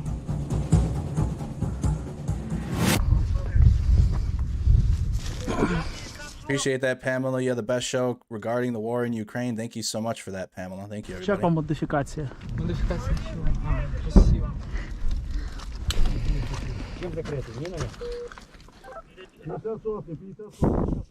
Давай перезарядимся. Battery.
So again, this is a Terra unit and their YouTube channel. You can donate to their drone capabilities, but they're a forward observer unit that watches and calls in artillery from drones.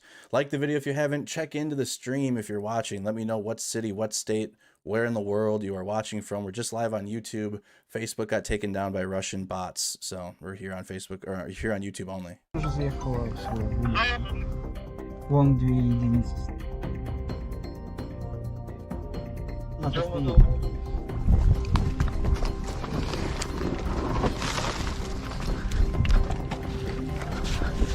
Тёма на зв'язку. 2 танка виїхали в сторону югу. Тікають. Але ще залишається п***ська техніка, спостерігаємо. Скільки і якої техніки питання? Один танк и пару беттеров, которые выехали с канала. Да, ебать. So you got one tank and an infantry fighting vehicle still. Самата, один танк, пару бетерів, ще 2 с***ові станчики. Один танк, 2 бетери. Один танк, 2 бетера. Щас Де пос- мої приїхали? Ось вони, ось. А з півночі ще 2 одиниці наші під'їхали. Короче, все поки що по плану, так? Да. Ну,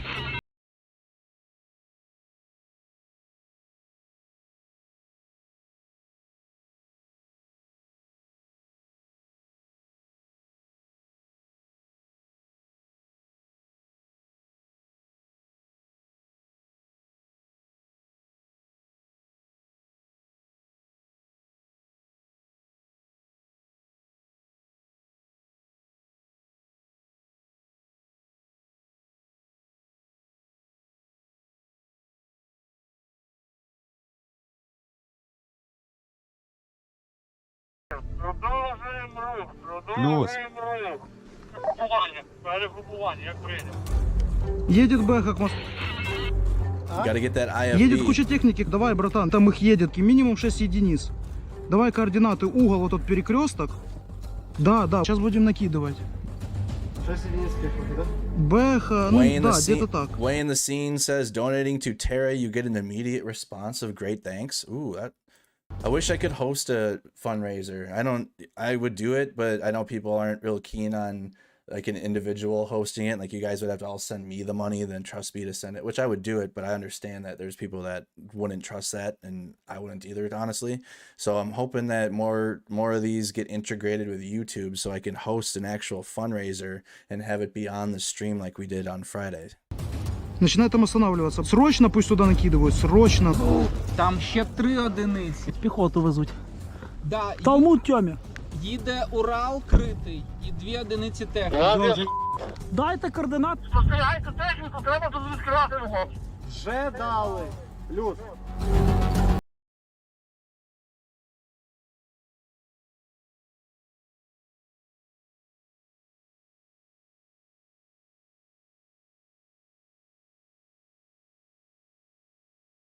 Пехота, смотри, вон они на юг, и они, короче, вот тут вот все встали. Infantry's exposed, wide open. You can see the cow out there. Look at wide open space getting exposed. You can see him even in potato video.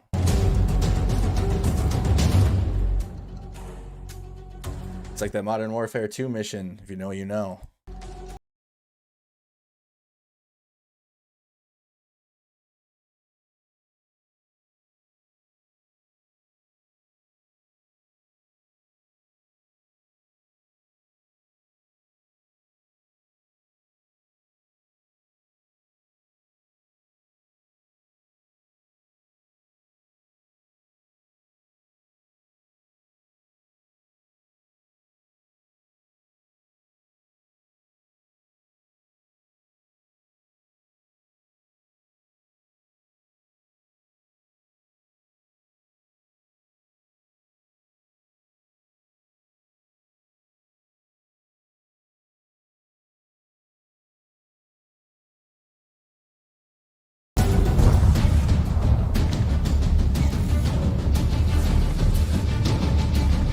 Look at this cluster F word on the road here.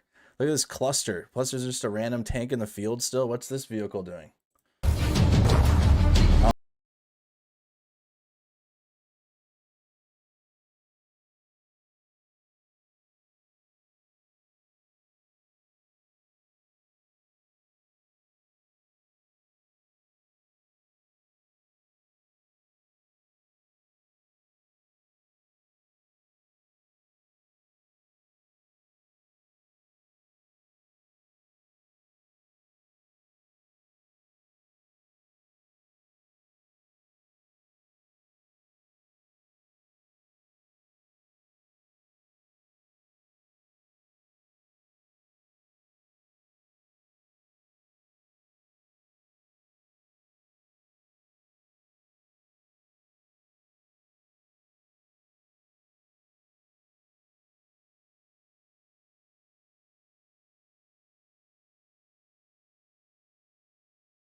My bad, chat. I had to utilize the latrine. Boy, my bad. Ooh, Tracy, thank you for the $20 super chat. Thank you so much.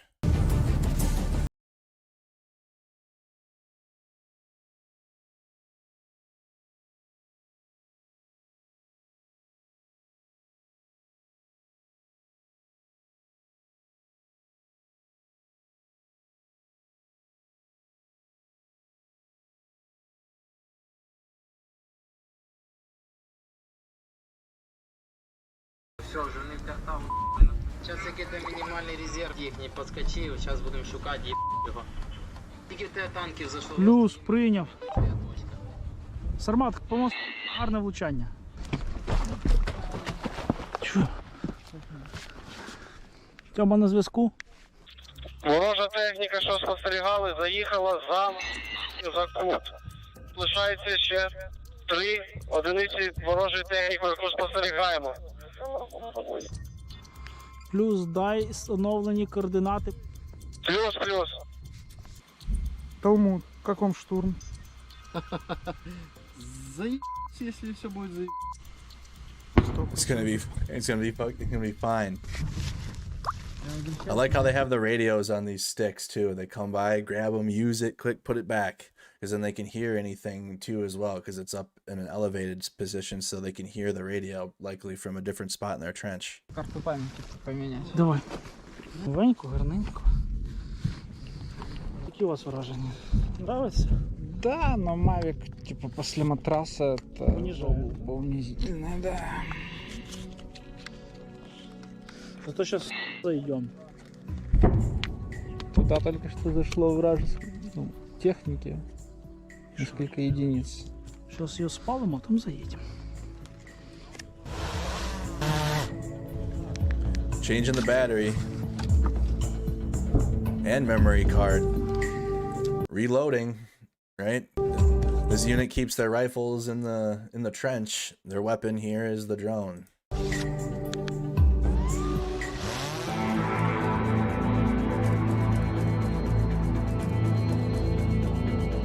Oh, thank you, Clay, for the $10 super chat. Thank you.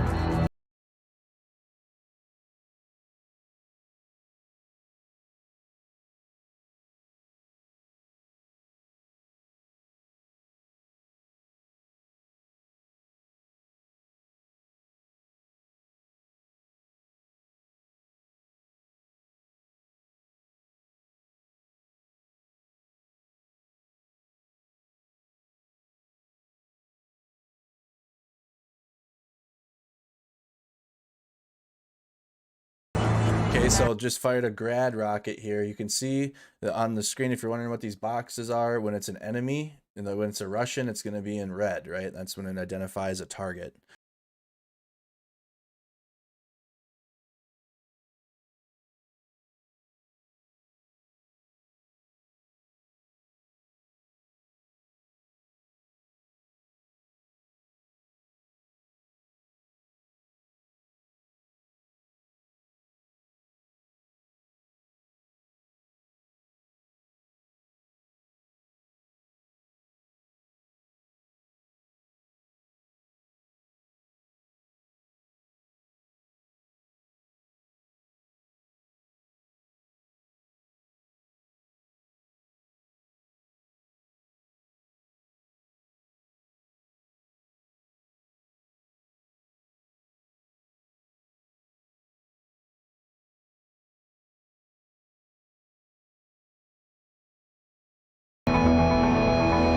Ukrainian artillery takes the access roads of the enemy under fire control. So that was Ukrainian artillery there.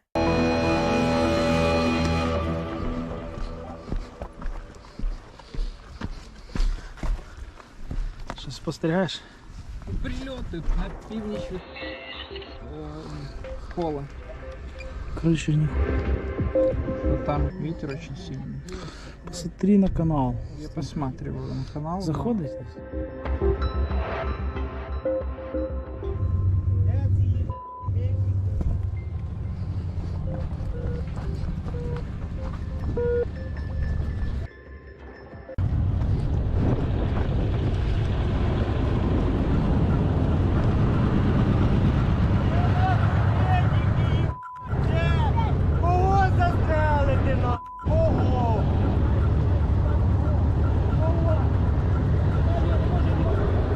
Ноги, нога сзади.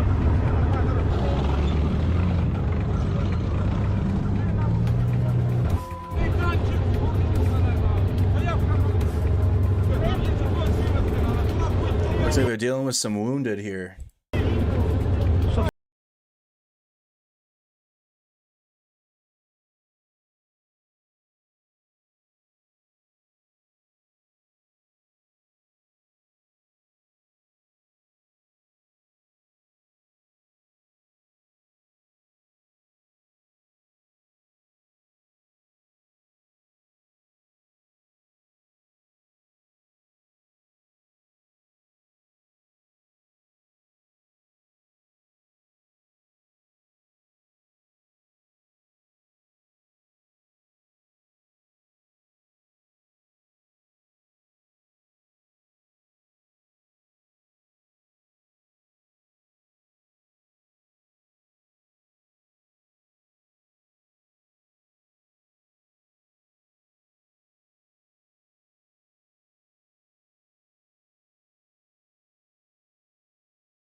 Я прямо.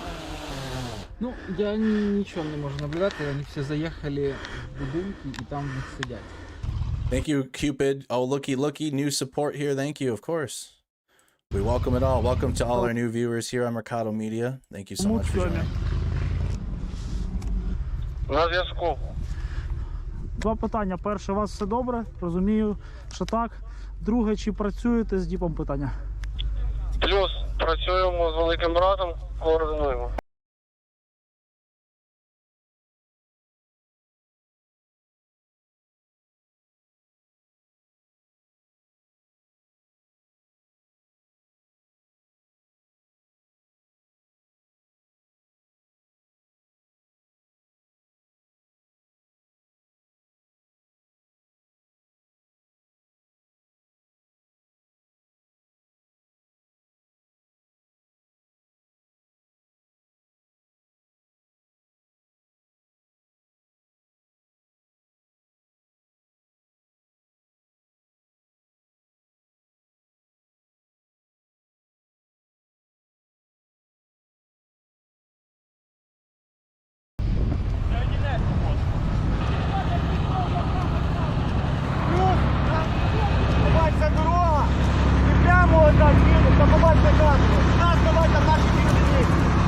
Друзі, мій позивний Абдула, командир підрозділу Тера.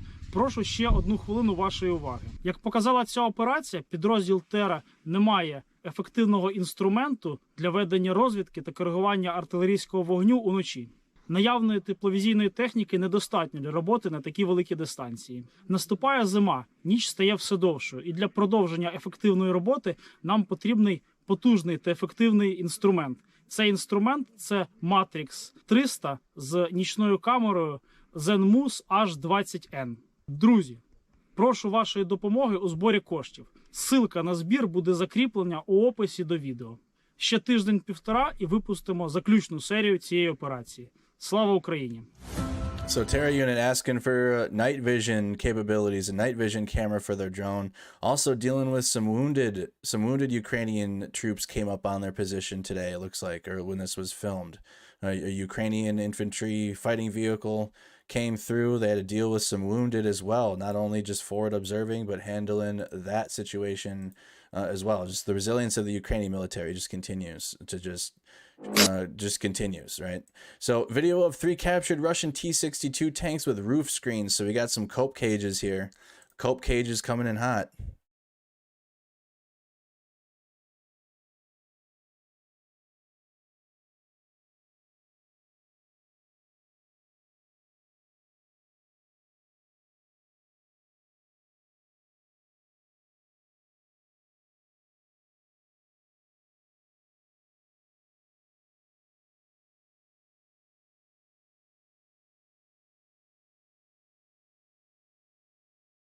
We'll figure out how to, I'll figure it out how to do a fundraiser for their night vision.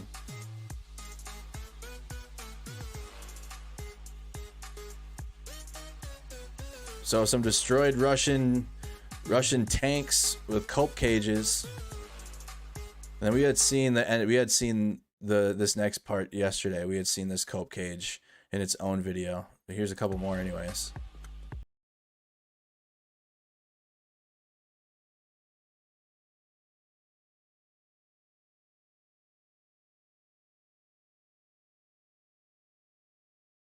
All right, so some destroyed Russian vehicles and tanks there. We had seen a clip of that from yesterday. We saw this clip yesterday too, on 24th. Let's go ahead a little bit.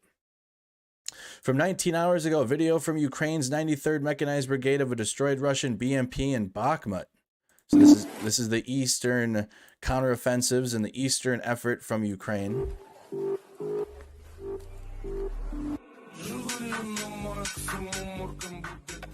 Probably copyrighted.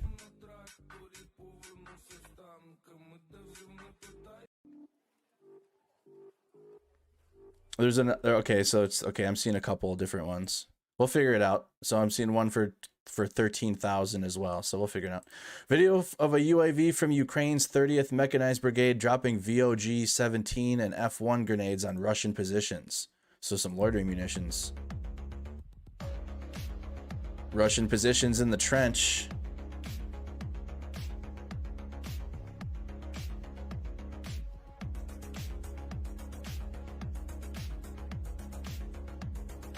Website's down right now? Okay. You gotta realize they're under media blackouts and whatnot too, so. There's a Russian mortar team. Did he kick the drone? Or did he kick the mortar earlier? Did I see that right? No, he's just being lazy. Oh, here comes the munitions.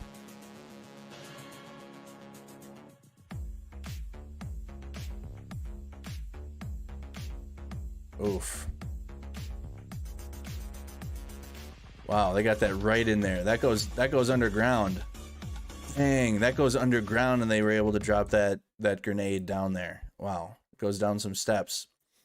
Here's some photos of a T-80 UK and a T-64 BV from Ukraine's 93rd Mechanized, presumably in the Bakhmut area. Combat effectiveness in Bakhmut. The Ukrainians are pushing the Russians back and are establishing control of the city of Bakhmut, even more so. So this is going to be a compilation video from Ukraine's 92nd Mechanized Brigade and 40th Artillery Brigade showing artillery strikes on Russian positions. The airburst strike on a Russian tank was presumably from an Excalibur round. Is this just that? Okay, I think we saw this. Okay, we saw this yesterday. Just a compilation. We can go through it. Or we can skip past that one. It's hard to see in that video anyways. More photos showing a Russian T-72 B3 tank, an MTLB, a ZU-23-2, and a BTR. So here's some photos. That looks like the T-72. That looks like a BTR in there. That looks like that's the BTR sitting there right in the tree line. There's their trash all over the place. You can see their fighting positions, got garbage everywhere. You can see that from the drone. Wreckage of a Garin 1 loitering munition reportedly shot down by soldiers from Ukraine's 28th Mechanized Brigade in Kherson.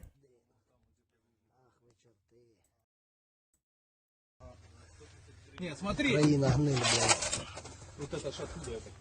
Иран и Россия. Две страны террориста.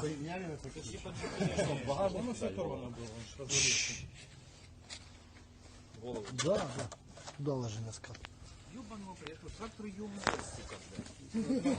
А ну. Опа. Это эти парни работали. Наши парни. Все, и наш. Got it in a cart. Yeah, and that's a wreckage of a Garin 1 drone. Ukrainian troops with a Kurdvits KVSG-6 UAS gun and a captured Russian UAV. You got that. That looks like the Ghostbusters gun.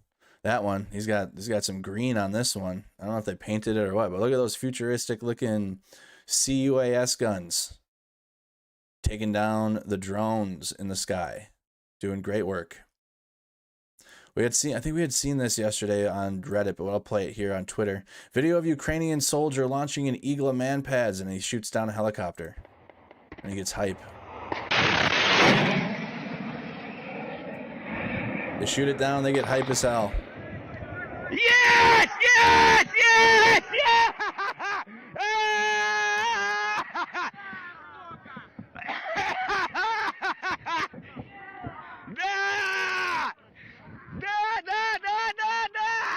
So hype for hitting the helicopter with the man pads. That was from yesterday. Video of a Stugna Ukrainian SBU Alpha of a Russian BMP-3 located by a UAV struck by Stugna P anti-tank guided missile. So Stugna P, is this a Russian Stugna? No, Ukrainian. P's in the chat.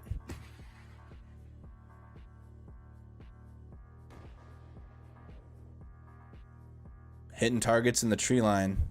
There's a trench. I swear I've seen this trench system before, many times. Hell yeah, P's in the chat. That's the Stugna. A German Gepard Spag in Ukrainian service. Looks like something from Full Metal Alchemist. Looks cool though. That's the Gepard. He's got some AA guns on it. Video from Ukraine's 36th Marine Brigade showing them firing at Russian Garin 2 Sahed 136 loitering munitions in Mykolaiv. They claim they shot down 3 of them. Shout out to all of our veterans tuned in. I'm a veteran myself, served in the U.S. Army from 2012 to 2020, 4 years active duty and then 4 years in the reserves. 1 tour to the Middle East in support of Operation Enduring Freedom. So thank you to all the veterans that tune in and support. So one more time, this is Ukraine's 36th Marine Brigade firing at Russian loitering munitions in Mykolaiv.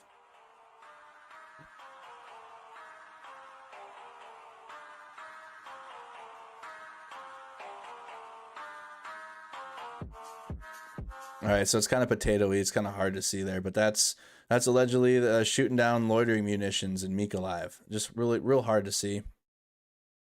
Dmitry Rogozin published photos of himself in Ukraine with a Czech VAR rifle with a PMAG, which he likely borrowed from his SSO PSD, a Glock pistol, and a patch that says Cosmos.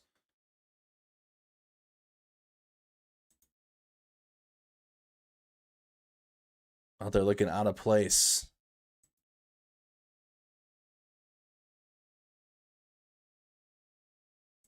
A Cosmos patch. Wearing a flick with no armor in there. Nice. No armor wearing though, but you got the flick on. Video from Ukraine's 3rd Tank Brigade and 40th Artillery Brigade showing strikes on Russian positions, including a K63968 Typhoon K MRAP.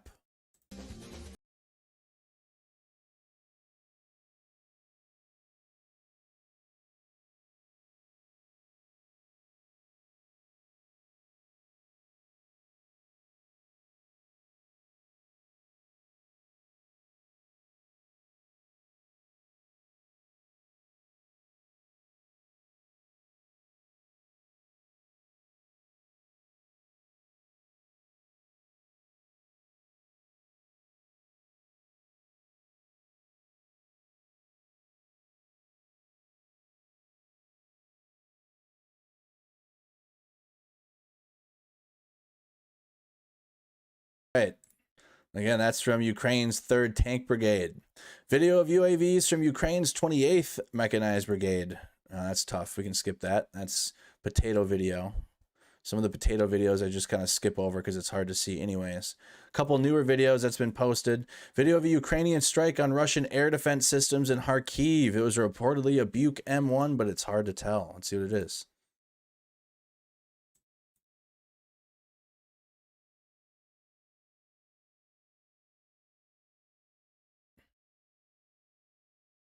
That was an 88 Mike motor transport.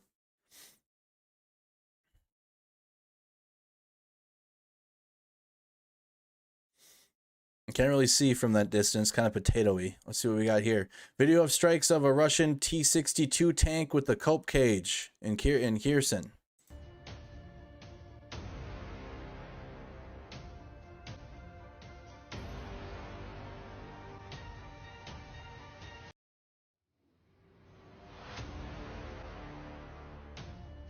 Oh, it cuts there, so I don't know if we can really trust the video.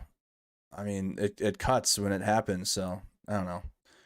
Sometimes it's hard to go, even the Ukraine ones, right? The Ukraine videos with their armed forces, sometimes you got to be careful because you're not sure, and that one just it cuts at a weird spot.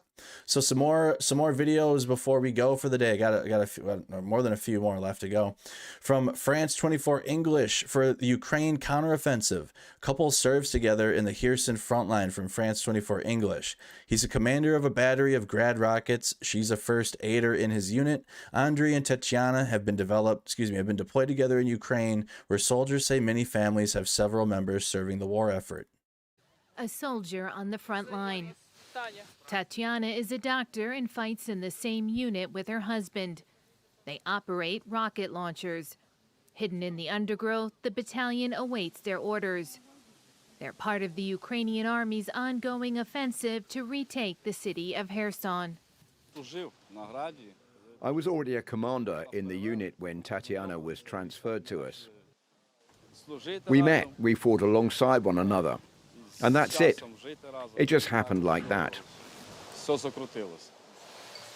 So I guess we can answer Atakan's question that love can bloom on the battlefield. All right, there you go, Atakan. They get a message from the commanding officer telling them to leave immediately. A target has just been spotted, a unit of Russian soldiers. The launcher is set up on a deserted road 19 kilometers from the enemy's position. The coordinates are adjusted. Tatiana oversees communication with the general staff and is ready to help if anything goes wrong.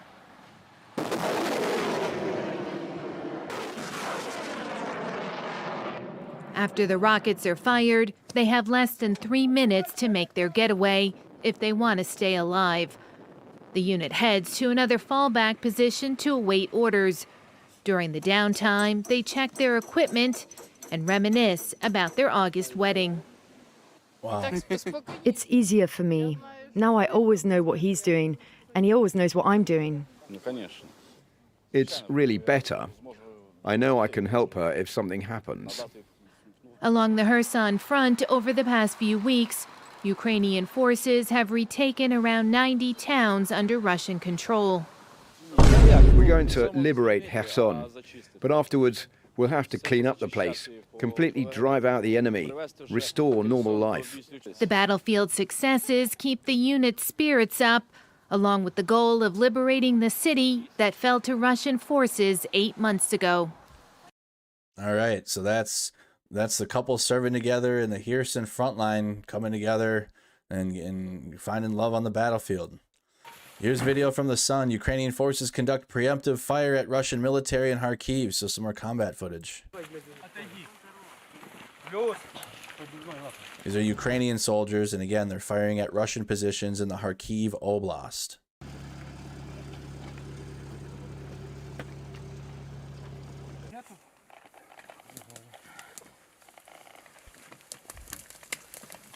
Welcome to all of our new viewers. Welcome to the Orc Hunters. Аеророзвідка доповіла, що противник висунув техніку у вигляді бойової машини піхоти БМП і поставили спостережний пункт з піхотою противника. Тому задача була поставлена знищити бойову техніку і піхоту противника для унеможливлення наступу на наші позиції. Подимі, може, його постав легче.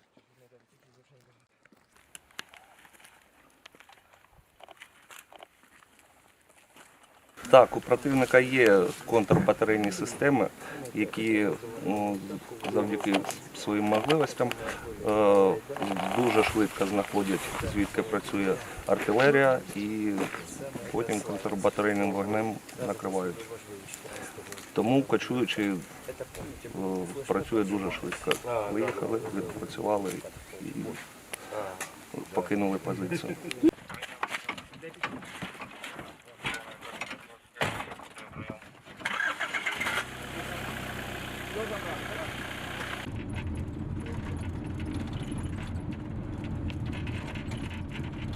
Wow.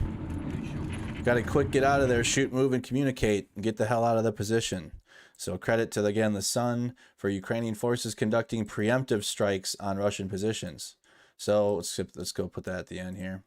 We'll put this at the end as well. So next, we're going to be getting into Russian state TV. Here's the Russian media cope of the day to get an idea of what their state media is saying. Like Starski says, I mean, he goes through this every day for hours.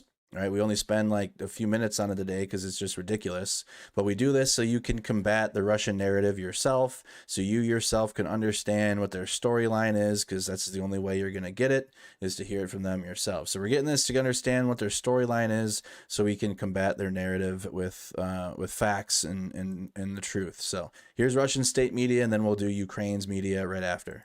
24 числа мы все, в одном и том же положении. Мы все на марше.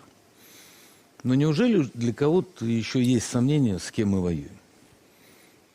Даже сейчас в боевых частях. Ну вот там наши ребята I вернулись. like how the first question he asked, does anyone know who we're fighting? And not a single one of them looked like they could tell a confident answer. Not a single one of them looked like they were going to answer him with a straight answer. Но неужели для кого-то еще есть сомнения, с кем мы воюем? Даже сейчас в боевых частях. Ну вот там наши ребята вернулись из плена, они рассказывают, кто их взял в плен. Люди, говорящие на польском и на английском языке. Против нас воюет НАТО. Эта война, главная цель которой – уничтожение России. Ну, выбрана пока территория Украины. Запад жаждет поражения России.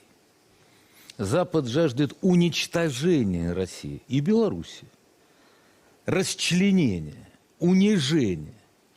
Чтобы оправдать всю свою историю противостояния с Россией, с православием до сегодняшнего момента. И если в России не будет четкого понимания, с чем мы столкнулись, что нам противостоит, если по-прежнему будет расхлябанность и воровство, которые должны караться жесточайшим образом, попытка замолчать проблемы, попытка отбелить тех, кого отбелить невозможно, непонимание, что все это экзистенциальная война. Если угодно, мы переходим в категорию народной войны. Это не та категория, где можно сгонять в ячейку. А давайте договоримся. С нами никто не будет договариваться. Значит, надо обращаться к народу. Если мало 300 тысяч, говорить с добровольцами. Сейчас многие люди, которые когда-то служили, уже находятся в приличном возрасте, они встали. Но надо понимать, нам объявлена война на уничтожение. И они готовы добиваться нашего поражения любой ценой. Теперь говорите «народная война». А я вдруг слышу какие-то странные, ну, как бы для меня, как для рядового гражданина России, немного странные заявления о том, что мы там на войну будем отправлять там типа бомжей. Да, я же слышал, я не ослышался, каких-то алименщиков и прочие всякие категории. Мы оказались со 140-150 миллионами. В какой ситуации? Мы оказались уже точно и навсегда, forever, главным противником, который должен быть уничтожен. Этой стране, конечно, надо жить, но и чтобы ей жить, ей какой надо стать? Какой ей надо стать? И как медленно, но точно, шаг за шагом осуществлять эту трансформацию? Я думаю, что не с помощью того, чтобы рассуждать о том, что надо алименщиков и бомжей в армию привлекать. Правда, да? Должна идти элита элит. И идти для того, чтобы служить народу. Тогда какой-то разговор о народности будет. И это заявление замечательное об бомжей и прочих. А кто его сделал? Маргарита Симонян. Ну, я думаю, Рита не точно. Да. А что такое? I think Margarita didn't formulate it properly. That's what do you mean? That's your girl. Come on, Gru. Simonian's your girl. Это идеология, там, сбросим в армию бомжей и кого-то еще. В чем идеология-то это? Let's throw bums in the army. Where is the ideology in that? В том, что не будем беспокоить вот эти обывательские слои населения, вот пусть они по-прежнему живут в общественном договоре, при котором их это не касается. Касается. Почему поздно поняли, что Запад именно то делает, что делает? Почему называли партнерами сначала всерьез, потом иронически? Почему хотели входить в НАТО, да, если это все сатанизм? Что, хотели в сатанизм, что ли? Или потом обнаружили, что сатанизм? Россия очень живая страна. Это может быть последний по-настоящему живой народ белой расы, да? Возможно. Я совершенно не расист, просто говорю так. I'm not racist, I just talk this way. Little great replacement in there for some people that like that. Это может быть последний по-настоящему живой народ белой расы, да? Возможно. Я совершенно не расист, просто говорю так. Вот она такая. В ней всегда очень много отличных ребят. If you ever have to say, I'm not racist, but you're probably a racist. I've never had to say that. Сейчас переходим в другой формат. Так мы должны перейти в этот формат с гордо поднятой головой, на новых основаниях, с новой идеологией, с новой концепцией. Иначе я боюсь, что замечательный тезис о превращении войны в народную окажется такой же риторикой, как многое другое. То есть надо а мы насыщать. переходим к практике. И враг абсолютно беспощаден, и преуменьшать его возможности не надо. Не надо ждать, что он будет договариваться. Не о чем договариваться. Кто еще не слышал? Не о чем договариваться после того, как совершенно справедливо присоединили территории. Не о чем договариваться. Наша возможность одна, отныне и forever, навсегда, превращаться в нечто большее и более серьезное, чем Израиль 60-х годов. Просто надо понять, что это по твою душу до конца. Беда пришла, беда. Русский народ умеет в этих условиях делать то, что надо. Умеет. Согласен, Сергей Иванович. Of course, you didn't challenge him at all. You just ended with "I agree." You just let him go on a tirade rant. Lot to unpack in there. I don't think we need to. There's just more of a lot of rhetoric, double speaking. Brought up the bums in the army. Throwing there's lots of anger, lots of saltiness. He's triggered. He's mad at the skill of the conscripts because they're bums, literal bums. He brings up the great replacement theory that's popular among fascists right now. And then he also throws RT co-host under the bus with a narrative that they're weak. And even Gru says that I think you got that wrong. I think she got that wrong. And here's the part that Starski had talked about was the calling the West and NATO. Да, если это все... Do we want to join NATO and all of its Satanism? That's what they got calling NATO and America Satanists. Сатанизм.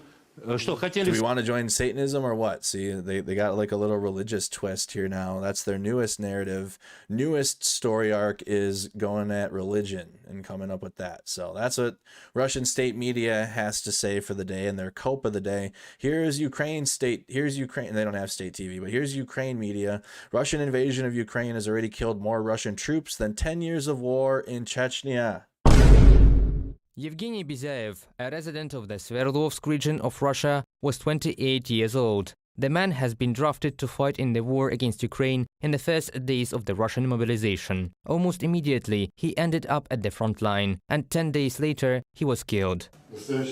Today we say goodbye to our friend, a real Marine, who in difficult times for the whole Russian country chose the difficult path of defending the fatherland. In Russia, they now bury those who were called up for mobilization on a daily basis. The commanders promised the mobilized Russians they would undergo 2 months of training. In fact, they were immediately sent to the front lines of Ukraine. Yep, this is going to be more of the same. At the assembly point in the 32nd military town, when I was already leaving, here I was standing with someone, saying goodbye to him. I had only one request: Zhenya, come back alive. However, many returned home not alive but in black bags. Already 41 Russian servicemen were reported to be killed among those recently mobilized. Their names were officially confirmed by the Media Zona and the BBC Russian service, together with a team of volunteers. All data was taken from open sources, publications in the press, messages from relatives in social networks. In total, more than 7,800 names have been included on this alternative list of losses since February the 24th. The real number, according to the authors of the study, is expected to be much higher. We only need those who are confident in themselves, that they want to fight. If you go with us, there is no way back. No one will return to the prison. This is a video of yet another recruitment of Russian prisoners into yet another Russian private military company. According to human rights activists, over the past few months, at least 15,000 prisoners have been recruited in Russian penal colonies to participate in the so-called special operation in Ukraine. How many of them have already been killed, no one can measure, but some of them are wanted by relatives. We are many mothers who are looking for their children. 2 mothers have already buried their sons. A girl from Nizhny Novgorod, she too, her husband was in the same colony as my son. She was told that he was killed. but the DNA results came back negative. She was told that there was no body. Those mobilized for war are sent to Ukraine without training and without the necessary equipment. Quality of weapons and personal protective equipment issued will not be able to protect the Russian troops. This is the helmet of your Russian soldiers. It was found on the combat position, and you can tell by the number of holes in it, its owner is already killed. You are in this helmet, which they are now giving you, in which It's a tin can, basically. Tin can helmet. No armor on it at all. you will be here in the field in our position. That's a good question I should have asked Starski, is why Russia's calling it the fatherland now, and it's not the motherland anymore. And Germany called Nazi Germany the fatherland as well. Will definitely die. During the 8 months of the war in Ukraine, more Russian troops have already been killed than during the entire Second Chechen War, which lasted for 10 years. And over the past 2 months, when the Ukrainian army launched a counteroffensive against the Russian occupation forces, the Russian losses can reach 350 people per day. Reported by Pavel Stelmach, Natalia Husak, Volodymyr Stengelov, UATV News. So that's from Ukraine. So we watched both Russian media, Ukraine media, a couple more reports. I think we can save that for tomorrow. It's a good stream, y'all. That was a good video rundown. It's again, we're in a media blackout, so I'm glad that we're able to come up and I'm able to find some news stories to go through during the daytime. My streams are about 2.5 hours long. Just get all of the latest news we can, get it out to you guys in a nice, clean, cohesive manner. Hey, if you guys want to join us tonight, I will be streaming on my gaming channel. Redirect in the YouTube stream. Well, I'm on YouTube only, so if you're on YouTube, I'm going to redirect you to my gaming channel, so you don't even have to do anything. Just sit tight. I'll send you to it. We're playing a Plague Tale, right? I finished up Modern Warfare. We did all that. I'm going to be streaming some video games, and I stream games here on my Snack Squad TV YouTube channel. So if you want more from me tonight, join us over here on Snack Squad TV. If not, I'm going to be live again tomorrow at 8:30 a.m. Central, I think. Maybe we'll see. I think I might just go live when the verdict is ready to be read in terms of the state of Wisconsin versus Darrell Brooks trial. But they're going to be starting and doing. They're going to have something going at 8:30 in the morning tomorrow, and we'll be covering that. We'll have the Ukraine war update at 7 p.m. Central Time, 8 p.m. Eastern every single night, like we do here on Mercado Media. Thank you to everybody for the super chats and the super stickers. Thank you to everybody that became members of the channel, helping me continue this independent journalism and continue the live stream, all of the equipment being paid for monthly and everything, so I can just do this effortlessly. You guys are awesome for all of the support. Thank you again. Shout out to all of the members. Thank you to everybody for subscribing. I'll see the Snack Squad on the Snack Squad channel, but if you watch this after the fact, thanks for stopping by. Leave a like on the video if you enjoyed this stream. See you guys on the next one. And as always, Vladimir Putin, do fuck off. Take care.